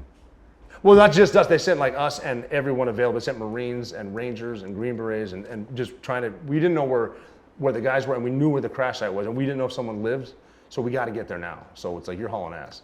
So you personally have never been under ambush like that? I've never been hit. I've had really close calls. Like part of the reason that I got out of the Navy before retiring, so I did 16 and a half years. Part of the reason I got is I want to see my daughters get married. And I mean, a bullet needs to be right once. And I've had tracers fly by my ear, and a tracer is those bullets that are on fire, and there's like 5 real bullets in between them. and just zip past me, shot at by RPG in a helicopter where, here's how cool pilots are. Pilots are fucking badass. I love pilots. Like when you're flying like American Airlines or whatever, and that pilot's always calm. Mm-hmm. He's calm for a reason, to keep you calm. Because he's dealing with it, you're doing nothing. So we had I was in the back of a large Chinook, a big helicopter with the double blades, and I was in the back looking out, and the other team leader was up front looking out, and we started getting shot at, and they looked like a football that's on fire. And if one hits you, you're all dead. That's it. And you're gonna die in under a quarter of a second. That's how fast it is. So you won't even. No, but we're looking at him, and I'm looking at him, and like we're realizing, and then we heard a gun. We heard, tuk, tuk, tuk, tuk, tuk, which is my other team leader on there. He looks back, he goes, "Is that a fucking dishka?" And a dishka is a gun invented by Russians to shoot down helicopters. So we hear it.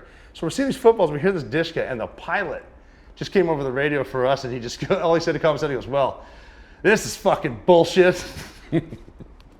Right, Al, that is bullshit. But he calmed us down. He got us in, and then he left, and then we went and fought him. Okay. Yeah, so I kind of bounced around different stories. I know, but now I'm on you wanting to see your daughters get married. Yeah. So what type of dad is this guy? Well, it was a thing where you sound like RoboCop at this the point. only people I knew were dudes doing the same shit. So I was normal. It was normal. I'm going to be gone for 300 days a year. It was normal. Because I was married at the time, my first wife, and it was normal. You were going to take the kids to school. You're going to raise the kids. I'll be back in August. And then when I'm home, I'm not home. We're going to go train. I got to skydive in Arizona. We're going to go shoot in Mississippi. I'll be around the country. So how do you maintain a relationship this way? You don't. Divorce rates are really high. I got divorced. With the kids, I mean, I don't want to say, I'm a dad, but my kids are just fucking cool. Like, and that's a hard way to do it. They're just cool. They get it. They here's a cool. With my daughter, I don't say their names usually, just for certain reasons. But I was somewhere the other day with my youngest daughter, and someone recognized me to come over and bullshit and get a pic. And as soon as she sees that, she fucks off. She'll just leave, and she knows they used to wear scarves where they could pull them over their face, and then before masks were cool, they just know how to handle. I've been teaching them since they could talk how to navigate an airport. You're 4. What does this say? And this says gate. And where's that gate? Okay, now take us there. And I would have them take me to our flight, and I'm with her, but I want her to learn because you might need to learn how to get the fuck out of here. So they're just cool. They're cool kids. They're funny as shit. Misery loves company, and they are funny. We have a great relationship. I miss lines. But do you ever? Well, I understand. You do the same in music. You miss a lot. Yes, I'm sure. But in music, you don't have to have the conversation of, hey, how do you feel about the fact that I might not come back? That's the thing too, and that's a hard one. And I tell people there is a huge difference between kissing your kid goodnight and kissing your kid goodbye, because this might be when we went after Bin Laden. We'll get into that one. That was a goodbye. We're gonna die. But a really cool goodbye now was I was at my daughter. She was 4. I was at her Easter tea party at her preschool on my birthday, Good Friday, April 10th. And we're at a tea party, and I'm getting her cookies and shit. And I got a message that Captain Richard Phillips had been taken by Somali pirates, and you're gonna go get him now. So you put the shit down. I swear to God, I give my daughter a kiss, turn around and left, and 15 hours and 46 minutes later, I had my entire team in the Indian Ocean. And then we rescued Richard Phillips on Easter. And here's how cool these dudes are. No, fuck, slow the fuck down. All right, you put the plate down, you get there. How's this? I saw this movie too. Yeah, great, good movie, movie. I had to go in. So here's what's cool about this. We had been selling this, SEAL Team 6, I wasn't there the whole time, since 1980. Since inception, we were selling that we could rescue American hostages at sea. We will be there in under 24 hours. We can't get into time limits, but we can do this moment, when you call me, this many hours till we're wheels up, and then we'll be somewhere and I can lead the jump in. We had never done it. No one had done it in over 28 years. And we got the call. And how do you bump into pirates? Like, what are you doing out there? What's happening? That's the thing. We didn't know. So part of it, I was on the way in, I had a set amount of time ahead of schedule, and I stopped at 7-Eleven on the way because we're going to be jumping.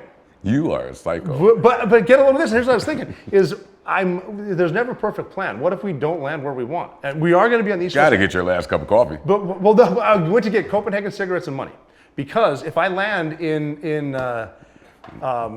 on the East Coast of Africa, not in the wrong. There's casinos there. Maybe I need money. I can barter with tobacco. And they don't have my brand of cigarettes. That's actually true. I'll save you in a second. That's actually true. I bought Parliament Lights. No shit.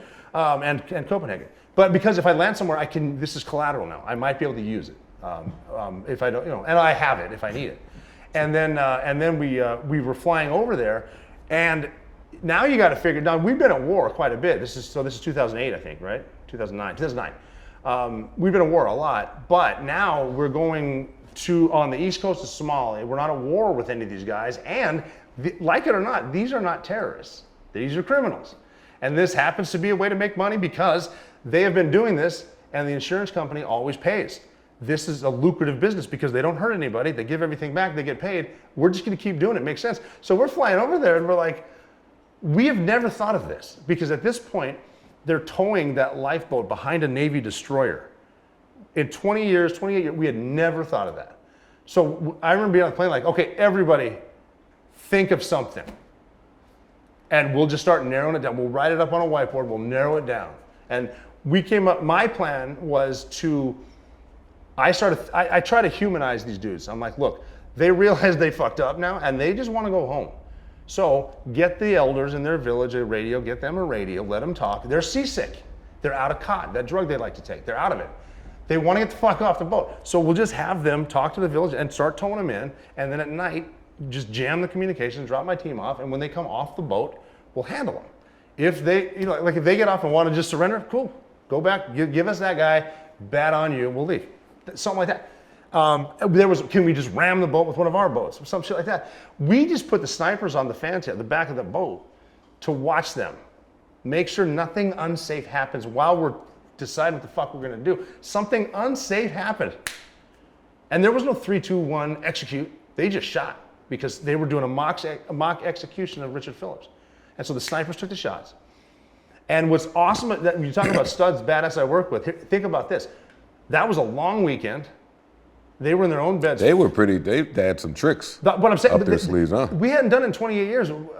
Their guns did not need to be sighted in for those shots. They could have waited till Tuesday. They could have been drinking all weekend, but they weren't. Their guns were sighted in for the most difficult shots of their lives, even though it hadn't been done in 28 years. They did not get complacency. Because one of our rules is complacency kills. Complacency is caused by success. Too much success, and you have a tendency to say, well, this is the way we've always done it. Bullshit. There can be a better way to do it. 100%. That's it. And so those dudes, that was not our plan, but their guns were ready. All right, so you didn't take that shot? No, I was getting coffee. You like that I was coffee. in the chief's mess because I was a Navy chief, and the chief's mess is like where you can go when you make chief. Mm-hmm. So I'm in there bullshit with all the other Navy chiefs, and we got a message, hey, we got him. And I said, got who? They said, dude, we just got him. I'm like, oh shit. I had no idea they took the shots. So I was just hanging out. All right, so the guy you saved must have been thrilled. The guy, Richard Phillips was really happy. Captain Phillips. He was really happy. He wanted a beer. And he got it. And he must have been pretty important for y'all to... Yeah, just to get him over there. But he was the captain of the ship, and it was such... the piracy thing was getting really famous around the world, and that was a high-profile thing, and President Obama was just in office. Like, he just got in, and that's a ballsy dude. And he had to make the call. I don't care about your politics. He and Hillary Clinton got that shit done, and they sent us. They knew they had a team in Virginia that was made to do this, and they sent us. And that's ballsy. And no one ever talks about that. That's a hell of a call, isn't it? That's pretty fly. Fuck yeah, it is. What a gut call. I don't care who you are. That's a cool dude.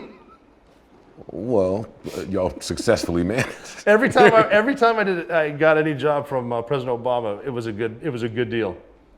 Okay. Yep. Bin Laden. Yep. We've changed our beautiful screens back here. That's it right there. And that's the house. Yes. Or hole. That's the house. What do you call it? That's a compound. So the compound would be every building inside of the walls. And that's actually the walls are part of one of the reasons that the woman that found bin Laden was so convinced he was there, because you couldn't see into anything. There were walls outside, there were walls on the balconies, there were walls where you couldn't place a camera somewhere in that mountain and see in because they put the walls up. Someone knew what they were doing. So that compound, that's it. And they showed it to us. There was a team that was working bin Laden, but it was a woman in particular that they made that movie Zero Dark 30 about. I saw that movie too. Yeah, good movie. They did a good job. And that girl's... I'm going to go watch all these movies again. Oh yeah, they're good movies. They did a good job with them. They called her Maya, and she was played by Jessica Chastain, and she fucking killed it. She was so good in that movie. And the woman that she played is one of, if not the toughest person I've ever met emotionally, ever. Like, just hard as they come. Awesome. And her role in this was? She's CIA, and she was she's the person that found him. And like when she was asked, I think by the bosses, like the Secretary Panetta of the CIA, like, what else do you do for the CIA? And she's like, this is it. I do this. I found him, and that's what I do. And when she got done too, she was pissed she didn't get a parking spot. Wow. But yeah, so she and a team, in their defense, they brought us to them.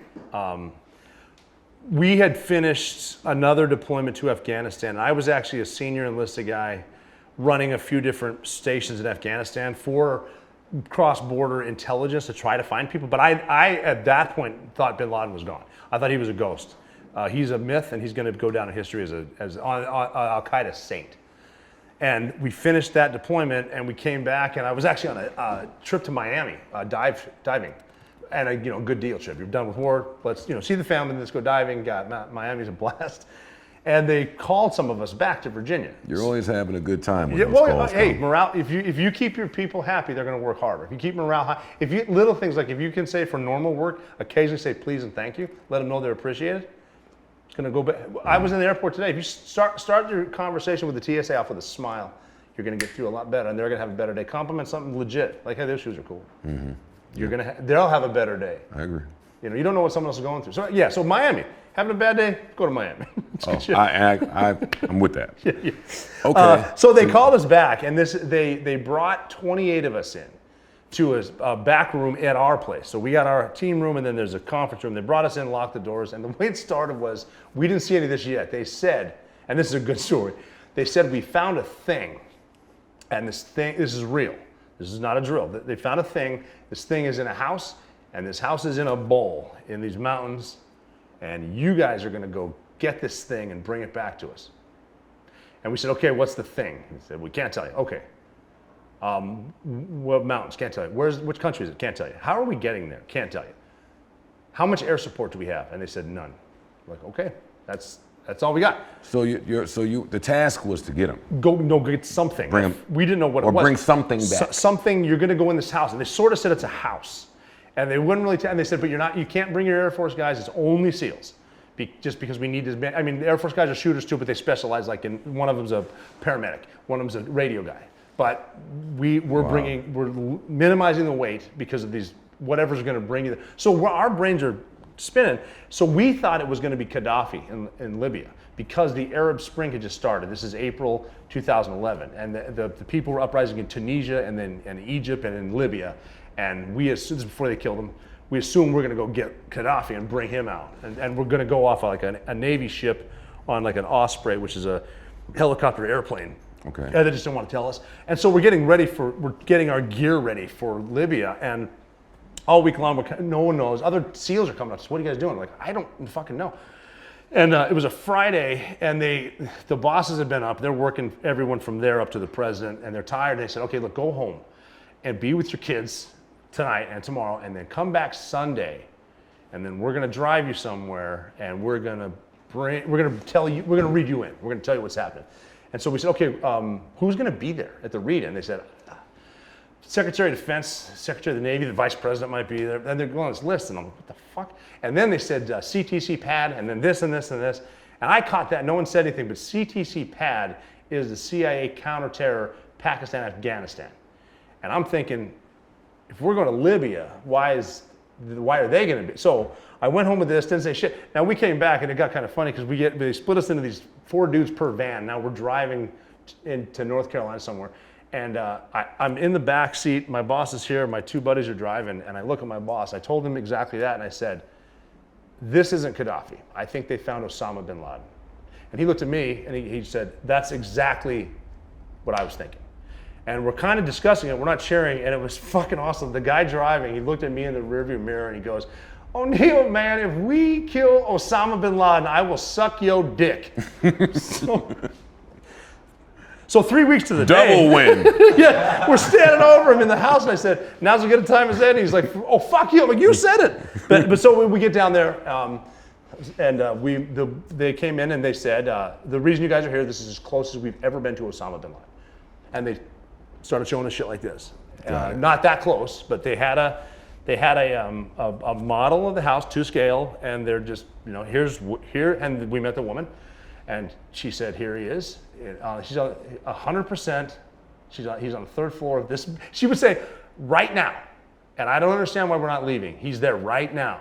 And then they had an outdoor. They had a place kind of like it so we could train. And they let us come up with the tactics.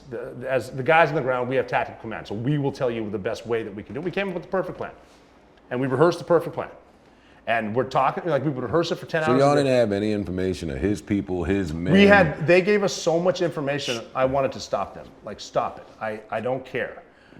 Don't even tell me how many men and women are there. Tell me how many people you've seen, and I'll figure out who they are when I get there. Yeah. I don't want to hear about this bullshit. You tell me what you know, and leave the rest of it out. And I don't give a fuck about how you tracked him from Karachi, blah, blah, fucking blah. Yeah. I trust you.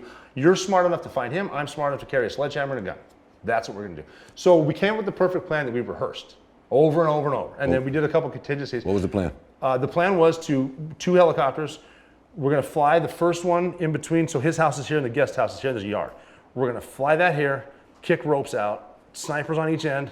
Everyone fast ropes out, then they cover them, the snipers come down. My team is gonna drop off snipers outside, a dog, Cairo, the dog, a handler and an interpreter who speaks the language, native, like he doesn't have an accent. And then we're gonna go to the roof with 7 of us. We're gonna fast rope onto the roof of his house, and then we're gonna jump onto the balcony. All of that sounds loud. Oh yeah, it's loud. But we're gonna catch him fast. We're gonna be fast. Because we're gonna beat him with speed. We don't have time to be quiet. We can't jump in because we have to walk in. Too big of a, we're gonna get the fuck in and hopefully. So how much time do you need in this plan we want copters? 90-minute flight in, 32 minutes on the ground, 90 minutes out. 32 minutes on the ground. Yes. So you got 32 minutes. 32 minutes. And you got to figure that is because people don't consider that on a lot of missions you stop places to refuel, like in Iraq. We don't have bases. Like, we need to know how much fuel we got. It might come down to stopping because we're out of gas and fucking running to Afghanistan. We don't know. Wow. But we're gonna get them. So we're gonna kill this dude. But you got to figure. Well. So you're going to kill the guy. Let me back up a second because we're doing the perfect plan. Okay. And it was crazy. We're over the model, and the boss said, "What's the worst thing that could happen?" And the youngest guy in the room said, "The helicopter could crash in the front yard." Yeah. And we're like, "What the fuck? Oh shit!" And that's exactly what happened. So we're back there though, and we can't tell anybody that we're leaving. And I got it. Like, my daughter, who was 4, is now 7. And she was always there. She was 1 when we went after Luttrell. She was 4 for Phillips, and now she's 7. This has been Laden, and this is one we're not coming home from, and we know it. We're gonna get shot down on the way in. Because we don't know if these helicopters, they're supposed to be stealth, we don't know if they work. And this is not a third world country. They have probably Russian or Chinese made anti-aircraft shit. We're gonna get shot down. Well, why don't we have a cool helicopter then? I don't have any, because of fucking aliens. I don't know how the hell we got them. I've never seen it. The pilots who flew them had never seen them before. The president didn't know about them. Got it. Like when they were telling President Obama about it, they were going over the options. I think like the chief of staff of the Air Force said, there is one more thing. And he told them. But just the contingencies, we're gonna get in a fight as soon as we land. If anyone's gonna blow himself up, and the entire building, it's bin Laden, and we're gonna get in a fight probably with the police and the Pakistan military, or we're gonna run out of gas. We are not coming home from this, guys, so get used to it. We were so convinced we weren't coming home. The guy that inevitably led me up the stairs, the last set of stairs, and it was never drawn up that way. It's life happens around you. Like, you make a plan, God laughs at you. Yeah. But he just sometimes it just happens. He came up and said, "Don't take this the wrong way. I'm going, okay? 100% I'm going. I need to say this out loud. If we know we're gonna die, why are we going?" And that's a fair question. So I actually went shopping for my kids. I don't know what you buy 3 girls for daddy's not coming home. But I bought stuff and I'm leaving. And now I'm at a point where it's like I said, it's okay to be afraid because fear makes you think clearly, but I'm not afraid now, I'm focused.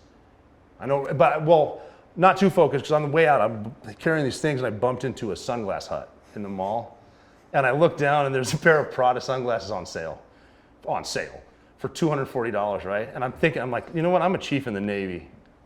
I can't afford these, but I am going to be dead next week and American Express can. YOLO. So yeah, exactly. Fucking buy that shit. I carried him in Bin Laden's room. I carried him in my pocket because maybe we need to steal a car and drive to the embassy in Islamabad and the sun's going to be up. I carried Prada sunglasses. And I thought it'd be good marketing. Like imagine if you had a Navy SEAL on a billboard with like tattoos and a gun and sunglasses, and it says if you only have 1 day left to live, you might as well wear Prada. This guy's good, man. Haven't heard from him, but if you know a guy. So, yeah, but so we knew that, and then they launched us over to Jalalabad, Afghanistan, our team. And we already had a team there. But they trained us up because it wouldn't raise any, like if the team in Afghanistan stopped working and started training for something else, someone would notice. If the team that's supposed to be ready to do something like Captain Phillips, someone would notice. They wouldn't notice us because we're supposed to be training. Mm-hmm. That's why we got picked. So we flew over there and hung out with the dudes that knew what we were doing. And talk about professionals. You imagine being over there doing work and they sent another team in to get Bin Laden? I would have been pretty fucking pissed. They were complete pros. And they welcomed us in. They're like, that's the way it works. And you know, actually they went in on helicopters behind us. They rescued us. People don't know that part. I'll get into that one. But then we were there. President Obama had a couple decisions. Are we going to bomb them?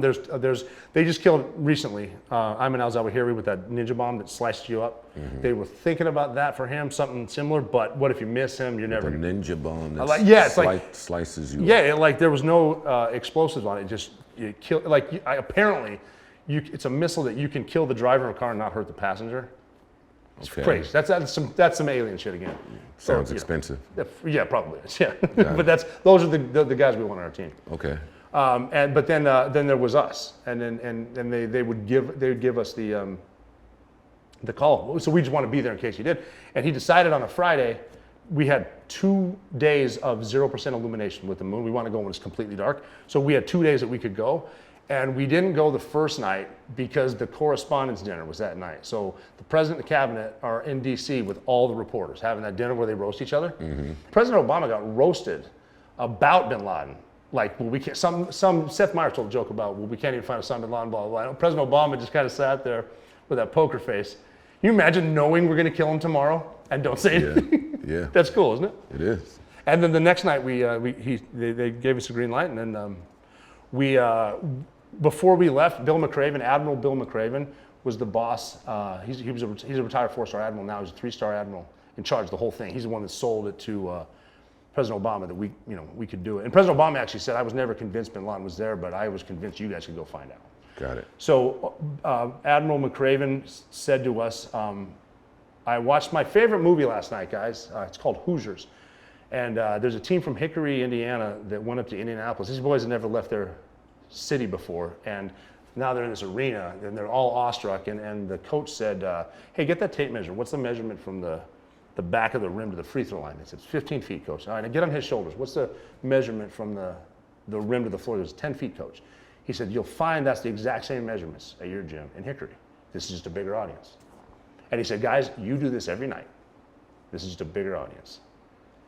And then I remember walking out, and I talked to Admiral McRaven. I said, you're so busy, Admiral, that I doubt you watched Hoosiers last night, but you were born to give us that speech right now.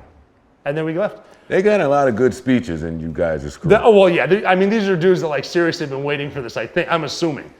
And then we got on our helicopters. I'm with the sniper that initiated the fire to rescue Phillips. He's here. He's going on the mission. We've got Cairo the dog, and we get in the helicopters. We give each other hugs. You take your last piss. Oh, Captain Phillips was there. No. The guy that rescued him. Got it. No. Shit, that would have been funny. Let's see, what kind of line of work is he in? Okay. So y'all got guys out there. Yeah. Well, they picked the most experienced guys they could that were available. That was us. 23 of us. And we got in these helicopters and we left. And then we crossed the border, and now we have 90 minutes where you can get shot down. But there's nothing you can do about it, so stop worrying about it. So I was counting, just counting to keep my mind. I looked over, and one of my buddies had fallen asleep with his headphones in. And I remember looking at my friend, I've known him for years, and I was like, you were asleep on the ride to Osama bin Laden's house. It's like, you have ice in your veins, and I see why women find you attractive. That's fucking cold. And so I'm counting, and we banked to the south, 80 minutes in, and I have a tattoo of the words here. I was 556, 557, freedom itself was attacked this morning by a faceless coward, and freedom will be defended. And I don't know how I remembered it, but it's like a Hollywood moment. Fuck, I'm gonna say that again. Then freedom itself was attacked this morning by a faceless coward, and freedom will be defended. It starts to sink in. It's like, holy shit, I'm on this mission. And then we do one more bank back on our attack run. The air crew guy, the crew chief, who gets no credit. There's dudes on the plane making sure it flies and opens the. What if we couldn't figure the doors out?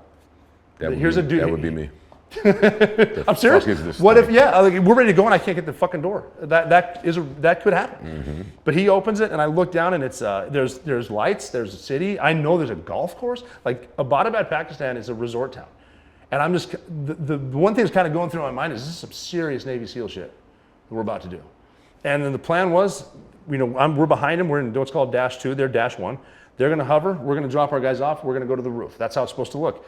They came in here, and the pilot explained to me later that something with an updraft, and it was warmer than we thought. He couldn't get the lift. The fences were different here than they were where we trained. He said that if he would have powered it up like an inexperienced pilot may have, he's going to roll it, and he's killing everyone on board. But, and this is, he thinks this, if he spins it and puts the tail on the fence and buries the nose, it'll stop. It should stop. That's what he thought. And he did it. Boom. And then, so my pilot saw him do that, and he realized, and we have the 4 best pilots in the world. When we're very lucky we did. That is fly to land the plane, like the helicopter. Like oh, yeah. And he saw him do that. So we drop our guys off. We're going up. He saw that he couldn't hover. He's like, I bet I can't hover. So he put us down. And then I remember thinking, fuck it, I guess we start the war from here. And I put my foot out and I look up at bin Laden's house, and knowing I'm looking at the side, I got the fence here, there's bin Laden's house. I know damn well that's the northeast corner. There's a double door. I call a breacher, who's the methods of entry guy. He will get you in. He'll bomb it, he'll pick the lock, he'll fucking kick it open, whatever. He went up with a 7-foot charge of C6, which is, two bigger than C4, put it down and backed off, clacked it. It cracked open, and it was like a tin can with a brick wall behind it. Oh, we're making all the noise in the world. Oh, we're loud as fuck now, yes. And that's why the people started waking up, but they didn't know who we were. So he turns around and he said, failed breach, this is bad, meaning the door didn't open, there's a brick wall. And I said, no, this is good. That's a fake door. Nobody does that. He's fucking in there. So I know there's another door over here that does open where the cars have been coming in and out. I didn't know they crashed.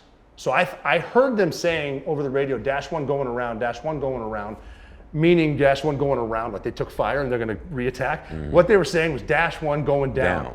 So I said a courtesy, I said to my call sign, hey, we're going to blast the carport, meaning I'm going to put a bomb on it. And they said, no, don't blow it, we'll open it. And the door opened and a thumb came out with a glove that I recognized, like someone I know. That shit y'all figured out. And I didn't know, what I realized, right, there are points in life where it doesn't matter why you're here, you just are. And this is one of them. I don't need to know how you got there, man, you're just there. Fuck it, clock's moving. So we go in, I didn't know they crashed, didn't make sense. Guys have been in a gunfight. They already killed 2 in this house, 1 in that house. My guys are made entry in bin Laden's house, so I'm like, I'm gonna follow these dudes in. And when we're going down a hallway, you don't wanna stand in a hallway whenever someone's shooting. And I hope no one's ever in that situation. But if someone starts shooting in your apartment building, get out of the hallway. Good advice. So thanks. You're welcome. Watch me save a life because of that. So I'm backing into a room, and my thought is I'm looking for bombs because they're going to blow the house up. I don't see any. But then I'm watching I'm behind, so I'm watching guys work, and they are not affected by the fact that they could blow up at any minute. Their lives could be over. Everything that matters to them could be over right now, but they're not letting that affect them because it doesn't matter. I'm not going to stop it. So slow is smooth, smooth is fast. If you want to be really fast at something, slow down. So I'm watching them, I'm like, I'm watching dudes run across where we'd been in a gunfight to grab kids to put them with their parents because they don't want this kid to be any more afraid than he already is. And that's what the good guys do. And I'm just proud of my guys. And this dude next to me who was in a helicopter that crashed, he whispered, helicopter crashed. Now, we have 2 helicopters behind us that aren't stealth, 45 minutes behind us. I thought they got shot down. And I go, oh my God, what helicopter crashed? He goes, bro, our helicopter crashed. You walked right past it. I'm like, I was looking, fuck. As we're talking, the sniper, his job with Cairo, the dog, and Cheese, the handler, was to run around the whole place twice to make sure no one left. He got to the part where the pilot put the helicopter, and he didn't know that they crashed. So he came over the radio, and I'm not kidding, and said, guys inside, be on alert, they're ready for us. They have a training mock-up of our super secret helicopter in the front yard. And the boss came over and said, no, jackass, that's ours. We crashed. And the sniper said, that makes a lot more sense than the shit I was just saying. Definitely. Yeah, so the guys are doing stuff. The woman that found bin Laden said, I don't know what it looks like inside, and I know you don't want me to tell you what we think it looks like inside, but you will run into a stairwell somewhere. And on that stairwell, you will run into Khalid bin Laden, and that's Osama bin Laden's 20-year-old son, and he will be armed. And that's his last line of defense. And she was so cool, she said, if you can ace him, you get a shot at the big guy. That's the way she said it, and I thought that was fucking cool. So when they ran into him, I'm about 8 dudes back, watching the guys in front of me go up the stair, and the stairwell came back, and Khalid was there, and he hopped behind this banister. And normally, if we're fighting going up, I'm going to grab guys and move them out of the way, like keep 4 dudes there, but if he starts throwing grenades or whatever, I want the limited amount of, but now, I know I'm gonna die today, so I'm just like, I gotta see what happens. I don't know how, like, are they gonna turn and try to kill it? I'm just gonna watch. I got a front row seat. And we're quiet now. I mentioned we don't talk, so he's confused. And so the point man whispered. I'm confused. Yeah. Where's all this guy's men? Well, we killed him. We just were on top of him. They shot back. But then, so they're in here, and Khalid hadn't shot. He's waiting on the stairwell for us to come around, and the point man whispered to him, whispered his name twice, and said, come here, in 2 different languages that Khalid spoke. And the point man knew he spoke these, and so Khalid was confused, and he went, what?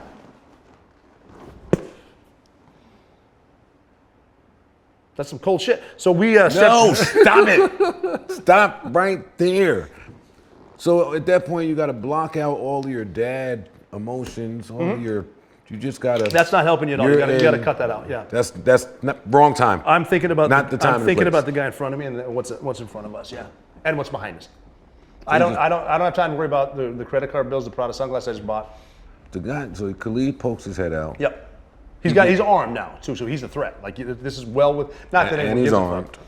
and he's armed, but a face shot doesn't sound fun. No.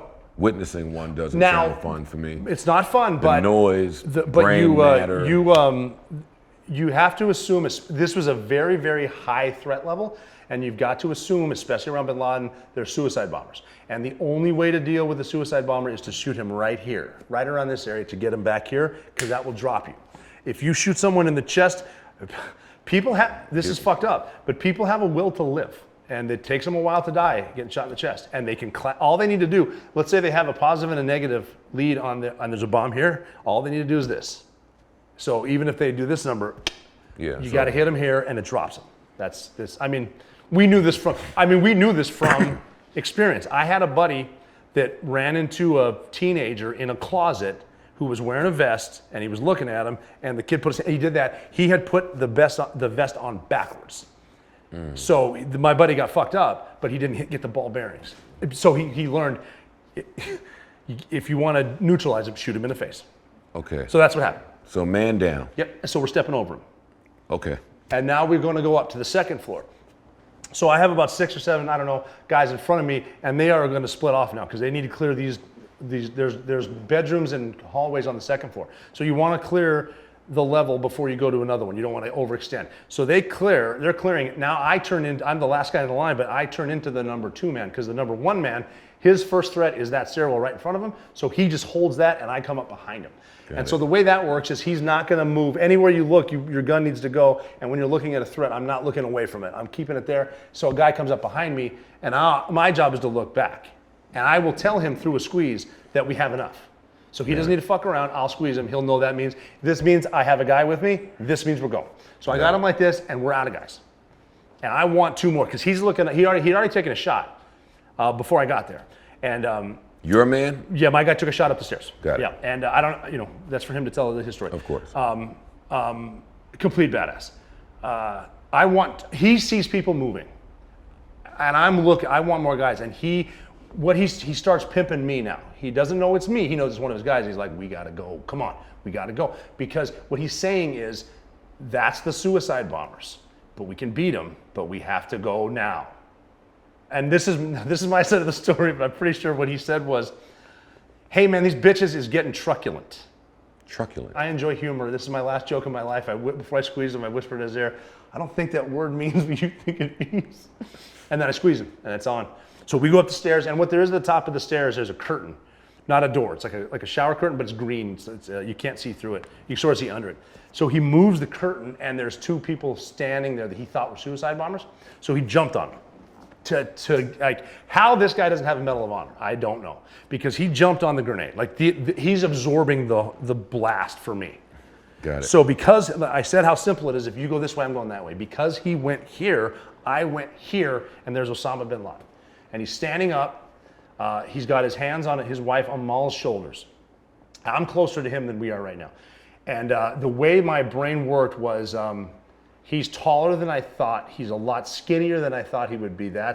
His beard's got some gray in it. That's his nose. That's his face. He's maneuvering. He's not surrendering. He's a threat. He's a suicide. And I shot him. So I shot him twice in the face over Amal's shoulder, and I shot him again as I'm moving Amal. So he's down here now, and I can hear him exhaling. He's dead. I mean, I know what it's like, and it's, I don't give a fuck who you are. I just killed a guy in front of his family. I moved his kid. I pushed them back, so I'm moving them out of the way because I know other SEALs are going to be coming in, and we're the good guys. I don't want them getting hurt. As I do, other Navy SEALs are now in the room, and I'm sort of standing there. And I know I've been at war a lot, but now I'm having a moment. And one of my guys comes. I'm just standing. My guy comes up to me, the same guy that was in the van, the joke, and he goes, "You okay?" And I said, "No. What do we do now?" And he said, "Now we find the computers. We do this every night. You've done this hundreds of times." And I said, "Yeah, you're right. I'm back." And he goes, "Yeah, you just killed Osama bin Laden. Your life just changed. Get to fucking work." All right. So we got to work. We took a picture. If they ever released this picture, which I wish they would, those are my gloves holding his head together. Like I spilled water on his face and I held his head. We got some pictures. Then they're starting to put him in a body bag. I'm going to go downstairs because I know there's now 3 offices. So we go through there. We call it sensitive site exploitation. Like that's where you find intelligence to get other people. So I'm looking for you start here, work your way up or whatever. And I'm going on this bed. I pull out these huge duffel bags and I open them. And speaking of hunting, they look like freeze-dried steaks in these Ziplocs. And I'm like, man, they're in it for the long haul. Then I realized, shit, this is opium. This is all opium. That's how they're funding it. There's just drugs everywhere. And then we do find computers. We're tearing apart. Computers getting hard drives. Anything that has writing or thumb drives, we're pulling. And then it's like, all right, guys, fucking, we're leaving. And now outside, so we were loud. And now there's locals out there. There was a dude live tweeting out there. You could follow him on Twitter. Like he's still up. He's out to tweet. And so and we're like, come on, it's time. We got to roll. It's time to go. We had to blow up the helicopter, even though the pilot thought he could fly it, but we're just leaving it, we're blowing it up. So that means the other 2 that came in, one's gonna come get us. You guys are gonna get in this one, you're gonna refuel. If they have extra fuel, they're gonna pick us up. So we put the body in the body bag, we're kind of rallying everyone up. I helped carry, me and 3 other guys carry the body bag out. We walk it out the door we came in, the double door, the sniper from the Captain Phillips Ridge right there, and I said, "Hey brother, we got him." And he goes, "You're shitting me." I'm like, "No, let's live. Let's get out of here."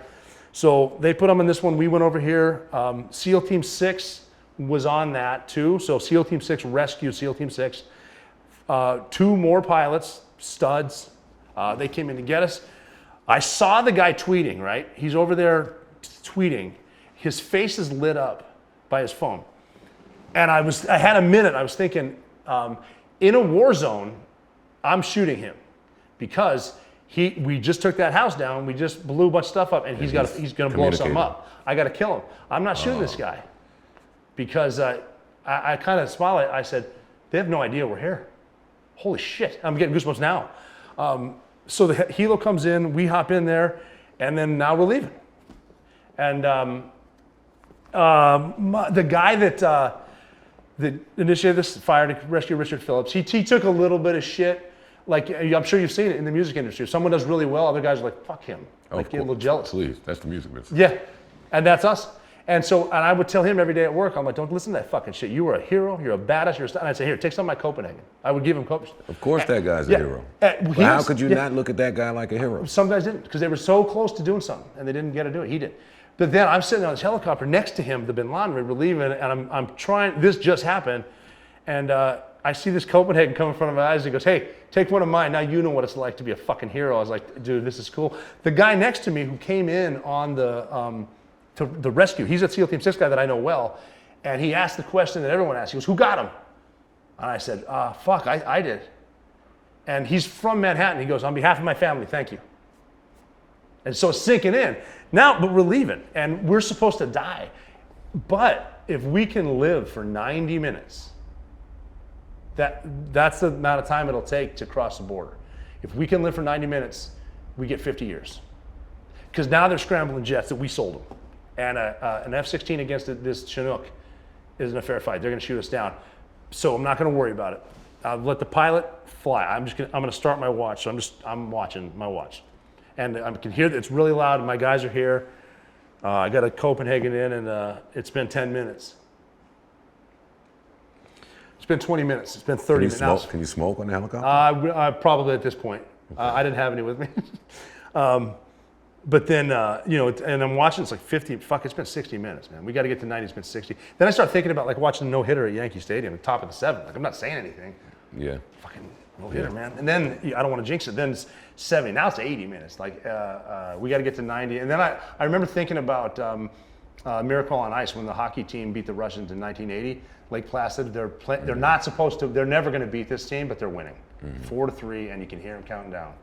10. Yeah. Now, but you can hear the crowd. We can still fuck this up. 6, 5. And then the pilot came over the radio, and again, that cool pilot voice, he just said, all right, gentlemen, for the first time in your lives, you're going to be happy to hear this. Welcome to Afghanistan. So we did it.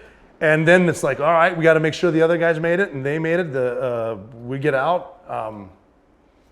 The point man, the guy that led me up the stairs, the one that jumped on him, he goes, come on, we got to talk. Like, everyone's over here. And I was like, wait, what the fuck happened on the stairwell? I'm like, I don't know, man. That's fine. So, and then he looks over and goes, oh, there she is, the girl that found him. And he goes, now you got to give her something, because he's like, you own this, man. You got to give her something. I was like, I don't own this, but yeah. So I took the magazine with the bullets. So the 3 that I shot him with were on top of these ones. I took the last magazine out and I walked over to her and I said, do you have room for this? And she said, I think I do. And I said, well, we have something to show you. And we walked. Now, the movie Zero Dark 30 is good, not great, because of this one scene. At the end, they walk her to the body and they leave her alone and she cries. And then, that's not what happened. I don't think she cried when she was born. Yeah. So it starts to sink in, like, this woman gave up her life for this. She doesn't have a husband. She doesn't have any kids. She's been working 7 days a week, 365 days a year for decades for this. And this is historic. This is going to go, and then I'm like, fuck, the pressure's on me. I got to think of something cool to say. Fuck. And then we walk over, and here's Bin Laden, and this would have been cool enough. I looked down and I said, is that your guy? Yeah, that would have been cool enough. Wasn't. She looked down for a second, went, I guess I'm out of a fucking job, and left. How awesome is that? She's pretty good. Fucking hard as they come. Well, did he look sick? No. What do you say to the stories that he was sick and broke? The dialysis machine was counterintelligence. That was bullshit we made up. Because when a source comes to us and says, I found Bin Laden, it was definitely him, I saw the dialysis machine, we'll definitely know he's lying because he doesn't have one. And they're laughing at us saying, oh, they think he's in a cave on a dialysis. No, we don't. We think he's in a house in a bottle bed. We're fucking coming to get him. So that was all bullshit. That was made up by us. But, I mean, now I'm at the point too where people say, like I said earlier, well, it was a body double. Well, it was definitely a Mal Bin Laden. So I don't know who she was sleeping with, but he's dead. So he was selling opium. Yeah. And the porn they found, because we found a bunch of compact discs, and there was porn, a bunch of DVDs with porn on them. It wasn't porn the way I like porn. It was encrypted missions they could smuggle across the border and give to other operatives, but with porn on it. So also building a little morale. Yeah, this is. I know damn well Al Qaeda holds up their iPhone with one hand too. Yeah, this guy is the greatest bar drinking partner. We can find that out too. Okay, so you get out of there, mission accomplished. Yeah. Bin Laden is dead, the son is dead. Yeah, we killed, I think, 3 of the top 5 guys in Al-Qaeda that night. I think they got one of the number 4 guys a couple days later because of what we found. And then that was it. We were gonna be best friends forever. That was our team. And everything was great. And then that was May. And then in August, Extortion 17 was shot down. We lost 17 guys from SEAL Team 6 and 1 helicopter. And we went for what happened in August? What got shot down? Extortion 17 was one of the helicopters, the same kind that we were flying. They got hit a couple months later. So we went from the greatest day we went from planning missions to planning funerals. And it destroyed our morale. In that same type of thing that you were just thinking about when you had your clock set. But they got hit in a second, and they were all dead. And I knew these guys. I mean, I know their families still. I talked to one of the dads yesterday, 2 of the dads yesterday. And it's just you can't take a hit like that. We lost 1,000 years of experience, and we're never the same. I don't think they're still the same. I don't think you recover from that. I mean, I was going to get out of the Navy. I went back to Afghanistan to help backfill. We lost so many guys. We need guys over there, and so I went back. Bin Laden was the last guy I killed with that gun. Like, I remember the last guy I killed with the same gun. Almost like, I know you're dead, but you're just gonna kill Bin Laden too. It's a fucked up way to think about things, but that was it. What is the first thing you say to your therapist, Like when you meet your therapist? My therapist, I had a therapist. Me and this sniper are gonna kill this mosquito. Oh, right. Is he bugging you? Yeah, I'm like, the nerve of him. Yeah, fucking see who I'm here with. Well, I had a psychiatrist in the Navy, but she was a doctor. The guy I see now is a doctor, but he's also a Vietnam vet. And I knew to go back to therapy, I needed to talk to someone who's been to combat, not that everything will be okay shit, but to reinforce that a lot of shit you worry about now is not going to happen. So you need to talk to someone. And when I explain a fucked up situation, he gets it. And most of it is me just opening up. And he's got great advice. But finally, to someone. After all these years. But it's good. Just the shit, because even now it's like if people ask, what about the threats to you personally? It's like, well, yeah, they're there. Look at Salman Rushdie, just got stabbed 11 times or something like that. He was on a hit list. I'm on a hit list. I mean, I know how to deal with it. I don't want to. Like I said, they need to be right once. So at your house now, do you have like a special sniper room? I got some shit. I don't want to. I don't get into the security that I have set up, but I'm not going to look for it. But the next guy I kill will probably be in my house. But as far as home defense, I'm convinced the best home defense is a pump action shotgun because of the deterrent. Obviously, if you shoot someone with a shotgun, you win. But there is no mistaking the sound of a shotgun. And if I'm personally, when I used to break into houses for a living, if I hear a fucking shotgun, I'm leaving. And if I'm breaking into a house now trying to, whatever you're breaking a house for, if I hear a shotgun, I'm fucking gone. Yeah. There's videos online of someone pulling a shotgun, motherfuckers run back in the car, and it's a deterrent. But yeah I kind of got off base there. But secure. But I have a good joke I tell people. I do public appearances and speeches and shit like that, and I always get asked, someone will think that I've never thought of it. They'll say, so what about your security? And I'm in a big room of people, and I'll say, well, I'm a point target. Like, Al-Qaeda's not going to wait for me to come out of Fox or CNN when they can go right to Times Square and kill them. We're all targets. I said, if Al-Qaeda's coming after me, they're going to, with like a suicide bomber and stuff, they're going to wait until I'm in a room full of Americans. And then everyone kind of goes, it's like, so not any more, nervous than you should be, sir. Yeah, no, that makes all the sense in the world. Okay, so now what happens with life after that mission is over? I did the deployment I extended. I was going to get out in January, but I extended to August. And then I did get out of the Navy. But that was good because I had, you get about 30 days of leave a year, and if you don't use it, you just get it. So I had like 6 months of leave, so I still get paid by the Navy, and I can figure out what I'm gonna do next, because I'm, 34 years old, and the military does not prepare you to live. I know guys now that are more nervous filling out an application than going to war because war makes sense to them. Filling out an application doesn't make sense. And they don't realize, a lot of these men and women don't realize what they're qualified for.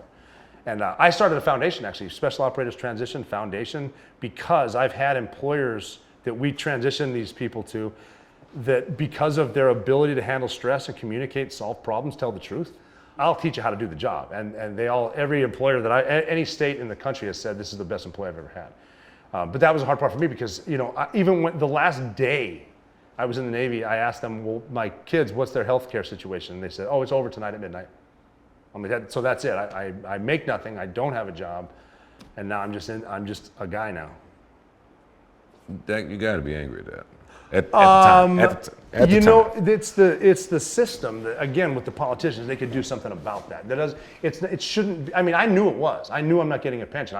The Navy doesn't owe me anything. I don't owe them anything. I came in through the front door. I left through the front door. I'm fine with that. But there should be some sort of I don't know if there is now, but some sort of 401k or something that if you invest into it, you'll get it. They should do that. And there should be did you get them? No. Shit.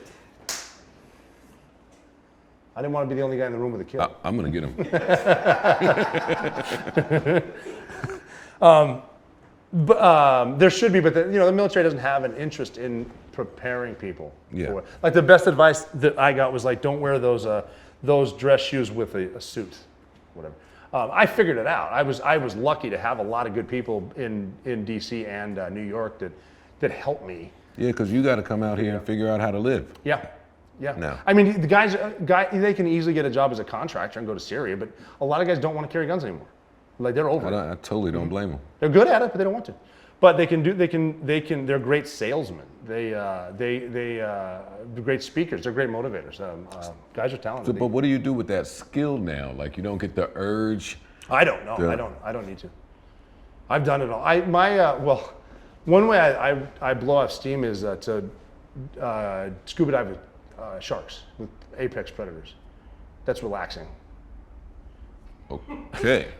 2 years ago, I swam with over a weekend 33 different great white sharks. We used a cage for some of it, just because you have to in Mexico. But with the tigers and the bulls and the hammerheads and the reef sharks and the lemons, you just go out with them and hang out with them. It's interesting to see the thought process of sharks. I don't know if you're familiar with the show Power, right? But there's a show Power on Starz. It's about a guy running a drug operation, but he's killing people. But on this show, they show a lot of sex scenes with him and whoever he's having sex with. And while sex is supposed to be this very soft and beautiful, vulnerable act, for him, it was not because of all of these people that he's killed. So he's on top of his girlfriend or his wife, and he's just seeing bloodshed and targets and. I don't see that. That was with me. It was I never killed anyone on accident. So good for you. At the time, it was. I never did. I never felt like, well, shit, that was the wrong guy. I think about them now. I mean, because at the time, someone told me that was a bad guy. So I don't have that. I don't have that. So I've never seen. I personally have never seen a friend get hurt in front of me. I've had friends that have been killed and been fucked up, but never in front of me. So I'm fortunate. The demons do come out sometimes. I see them. But with stuff like that, I don't think the war would do that as far as fucking someone else up just because you're supposed to type thing. I think it doesn't do it to me. And believe me, as someone who has been to war, I would rather there would never be another fist fight in this country, other than professional UFC and shit. But I don't want war. I don't want people to hurt each other. Did you like the movie Shooter? I did. I saw it a long time ago. I did like it though. Yeah, that's where we get our ideas of this PTSD and. Some people have it. I mean, I have it. I think it's different. I know Dakota Meyer's a good friend of mine. He's a Medal of Honor recipient Marine, and he says he doesn't like talking about his Medal of Honor because I got a medal for the worst day of my life. And he and I have talked about how he was in a team that his entire team died in front of him. Like he got the Medal of Honor going to die. I'm gonna go die with him. I have to go back in and get him, and I'm gonna die with him. He just pulled them all out. But I wouldn't want to look at that. No. Oh no, I couldn't imagine. I would hide it. I would hide that medal somewhere. Oh, he did. You know what he did? He gave it to his daughter like she was in kindergarten. Yeah, you can have it. I don't care. And she thought it was pretty. So it is. I don't blame him. No, he doesn't. He said that's his story. So what are your thoughts now on some of this shit going on between Well, Russia. Like you got Ukraine, so you got Ukraine. Vladimir Putin, who's a complete scumbag, and he's doing it for power, and he says it's for Mother Russia, but he loves the power, and then I think our military-industrial complex is just throwing stuff over there. They get the big. Look at all the billions we're throwing at them, and the thing I hate about it is whether you agree with it or disagree with it, the people yelling about it on television, it doesn't affect them at all. Think about the people that are getting killed in their own country. That breaks my heart because for some reason we talked about them for a couple of weeks and now we don't. And they're still going through hell over there. I mean, I'm assuming winter in Ukraine sucks anyway. Are we scared of them? Of Ukraine and Russia? Russia? No. No, I mean, I think that we need to, again, with complacency, we're designed to fuck up big armies. And I don't worry about that. I mean, I think as far as bigger wars, like God forbid, and I don't want it, like with China, that's not going to start out with infantry and ships and stuff. It's going to start out with we're shooting each other's satellites down. Now no one can talk to each other and GPS doesn't work. And then we get into artillery and can you still use a map and a compass? Do you know how? Can you kill an animal and live off it? Do you know how to do that? Because fucking, You can. I know how to do that. But yeah, we're designed to do it. I don't want to see it. I mean, war with anyone that big it's not going to be good for anybody. But I mean, the people that are powerful don't really care. A lot of people in the Beltway, they don't give a shit. They go to work every day. They talk to the same people. They have the same shit. And they go back to their townhouse. So how are they going to drum up fear before the next election? That's just been a pattern my whole life. Oh, it is. Yeah. Yeah. I'm assuming that's on purpose. It is. What are they? A lot. Well, even Zawahiri, they killed him, who was #1 in Al Qaeda recently, and there's politics behind that. I mean, I don't think he's important enough to try to sway the midterms. But yeah, something will happen. Like we saw Russia surrounding Ukraine. I didn't think they were going to invade. I really didn't. But I knew China was watching them to see what they can do to Taiwan. So they'll use Taiwan to scare us. They'll use China. I don't know. I mean, I don't want to see. I don't like any of it. Yeah. Yeah, your view on it is probably just a lot different than mine. What do you think? No, I'm saying your perspective. All I know, again, is what they show on the news. True. And so I'm looking at a pattern and cycle of you're not wrong, though. And what I've learned, too, just with all the travels, I think I've been to 70 countries, the people need to realize, my saying is, it's a big planet, but it's a small world. And we have a lot more in common with pretty much everybody than we realize. And that's me being the optimist. I hope not. But then you do have people that, in order to get into politics, I think you need to be a complete narcissist. Okay. And not really care about anyone else except yourself. And that's what I see a lot. I mean, there are people that try, but then they leave. That's interesting. What do they say? It's not the person who's in the White House for 4 or 8 years. It's a problem. It's the person who's in the Capitol for 50. Yeah. They're just visitors in the White House. Some of them are louder than others. So we have these badasses like you guys, and we also have the police that were outside of that school in Texas that wouldn't go in there with the shooter. The shooter. Like, what needs to happen? What needs to happen so some of that stops happening? Like, what do you think about that breaks my heart. That domestic breaks terrorism? My heart. I have the domestic terrorism is. Like, what do we do? I would love to have the conversation started, because if I say anything about thou shall not be infringed, the left hates me. But if I say maybe we should, then the right hates me. But a lot of people are only saying what the groupthink wants them to think. I think we're smarter than that. The Uvalde thing with the cops, I wasn't there with them. I would have gone in the room. I'm going to die before I listen to that shit. I'm going to save the kids because I've lived a life. These kids haven't. I'm going in. Me personally.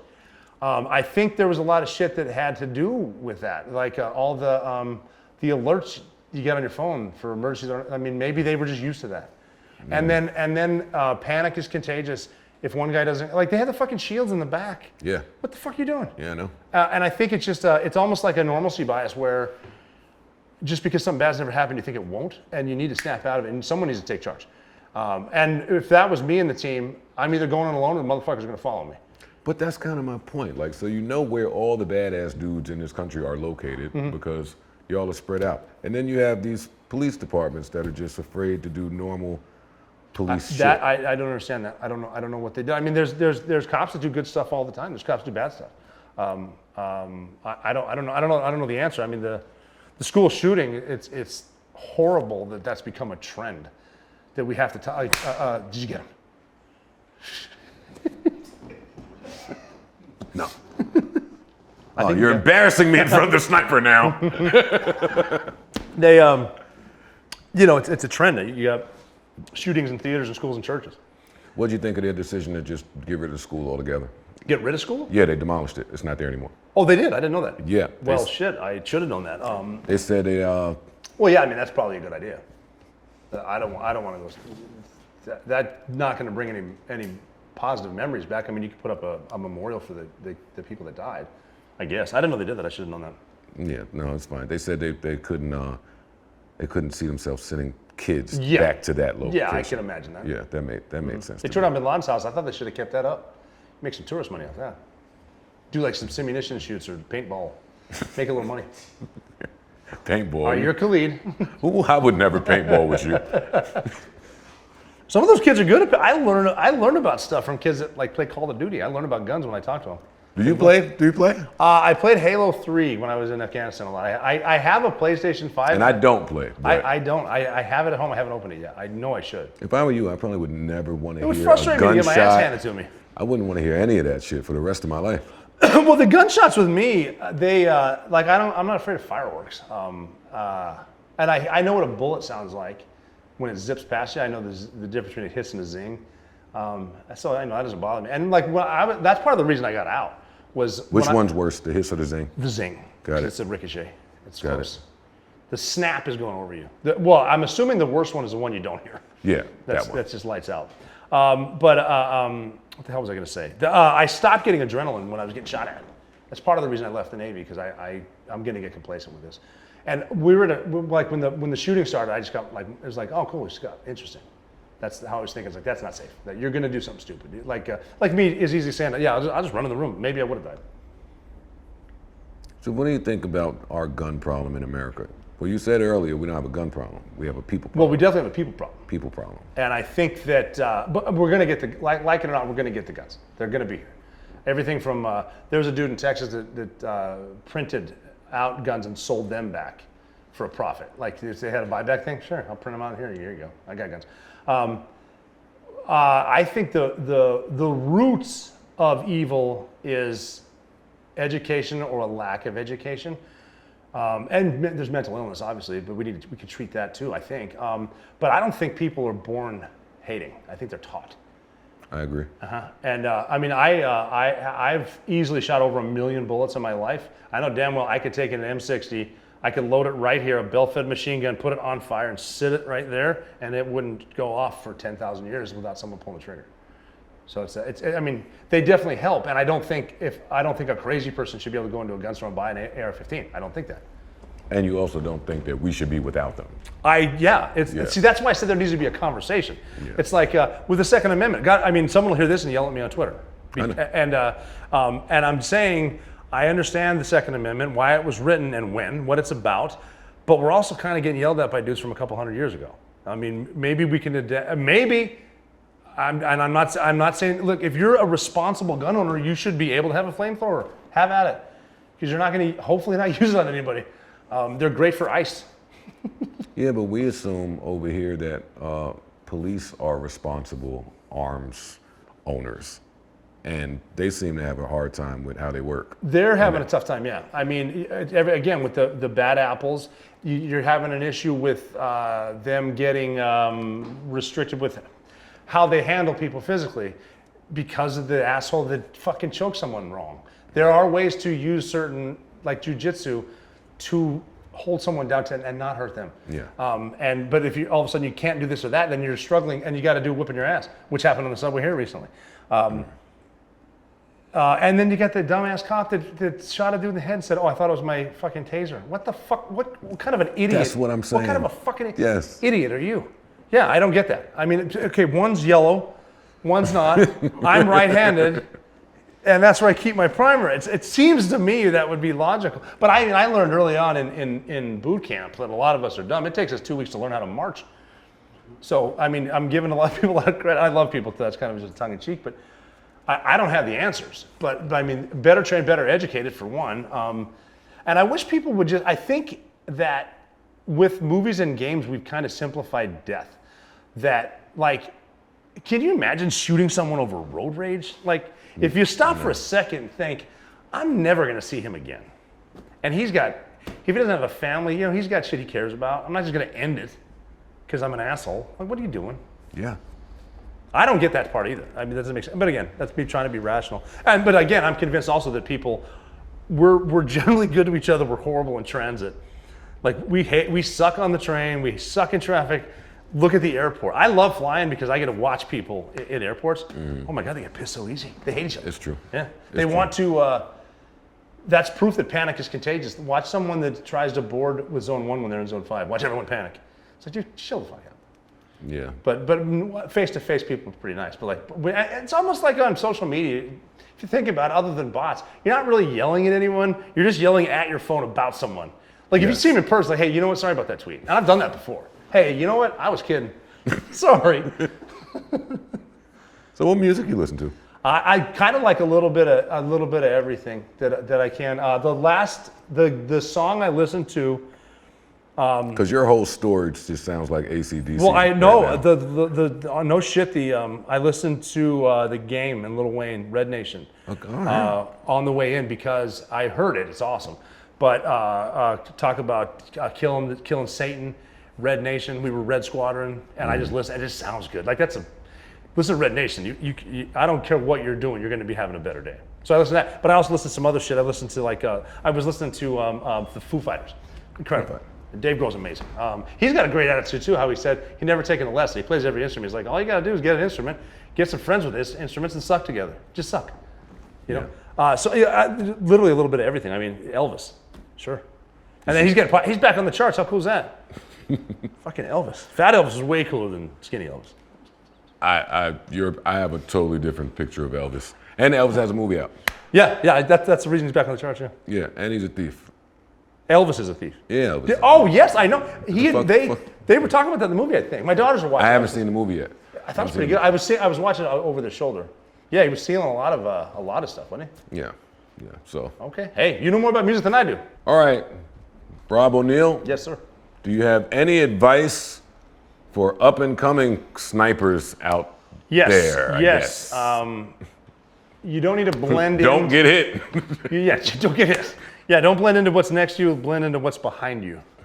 And if the girl dumps you, it's not that big of a deal. You'll be fine. That's important for you. Say that shit again. Seriously, man. no, it's not a big. The thing with the girls too is, and I don't want to sound hopeless romantic. Just like everything in life, it hits you when you don't expect it. Stop chasing that. Yeah. Well, I mean, you're a young guy. Fucking chase all you can, but when you find, So do you drop that like when you're at the bar? No one ever believes me. When we were in the Navy in Virginia Beach, and they have SEALs in Virginia Beach, and the girls didn't give a fuck, and but you would say it like on the road, and they wouldn't believe you. But then the boat guys, the guys that drove the boats, would get the ladies because they would say, "I work with Navy SEALs." They go, "Oh no shit, that's so cool." It's like, motherfucker, yeah, they didn't believe me, but yeah, they believed them. So it didn't work. Some of the best conversations though was about SEALs. I heard a dude arguing with a pilot in Virginia, friendly back and forth, talking about who's got the coolest job in the Navy, the pilots or the SEALs. And the SEAL said to the pilot, he said, look, I know damn well you don't have any Tom Cruise or Val Kilmers. We got plenty of Charlie Sheens. These guys have a bunch of little one-liners. There's some funny dudes. We learn how to be funny. When you're miserable, just humor is important. Yes. And a sense of humor is important. That's what you give me. Like with all that you've never lose your sense of humor. Don't freak out when she dumps you. Learn from your mistakes. Admit it. And I'll leave you with this. Whatever it is, get over it. Ladies and gentlemen. Oh, wait, no. Podcast. Oh, shit. The Operator podcast. The Operator. My new podcast, and it started just like this, just talking, because I realized it's just me telling what I think about life, because I'm not calling myself the operator. Everyone's an operator. The guys that wake up at 2:30 in the morning to get the trash in New York, they're making your life better, and they're fucking working their nuts off. That's an operator. The dude that keeps the cell phone towers working, the nurses, the single moms, They're keeping the family going. Those are fucking operators. So we call ourselves operators. I'm an operator, so life as an operator. I tell you what I think, and I love taking questions, and you know, some people get mean, but I'll talk about what people want to talk about, questions and shit. So that's the I'll operator tell you podcast. one thing. You're one fuck of a conversationalist. Thank you. You have got a listener right here in me. And that shirt just gives badass. That shirt just says, These are my shirts. don't fuck with me. These are my- I'll these blow are- your brains out. These are RJO apparel. This is on the front of a mine, front toward enemy, keeping it simple. It goes one way. Where do I point it? Well, the front goes toward the enemy. On the back, it says back. It's an instruction manual on how to wear a shirt or a hoodie. Well, it's hard when you know how to fucking snipe. It may look different on me. I'll get you Guy one. that can't kill I'll a get you a mosquito. couple. Ladies and gentlemen, Thanks so much. Rob O'Neill, thank you so much. Round of Thank you, Joe. applause. Appreciate it. Thanks. Round of applause. Thank you. Thanks very much. And we got to do this again sometime. We will, definitely. 100%.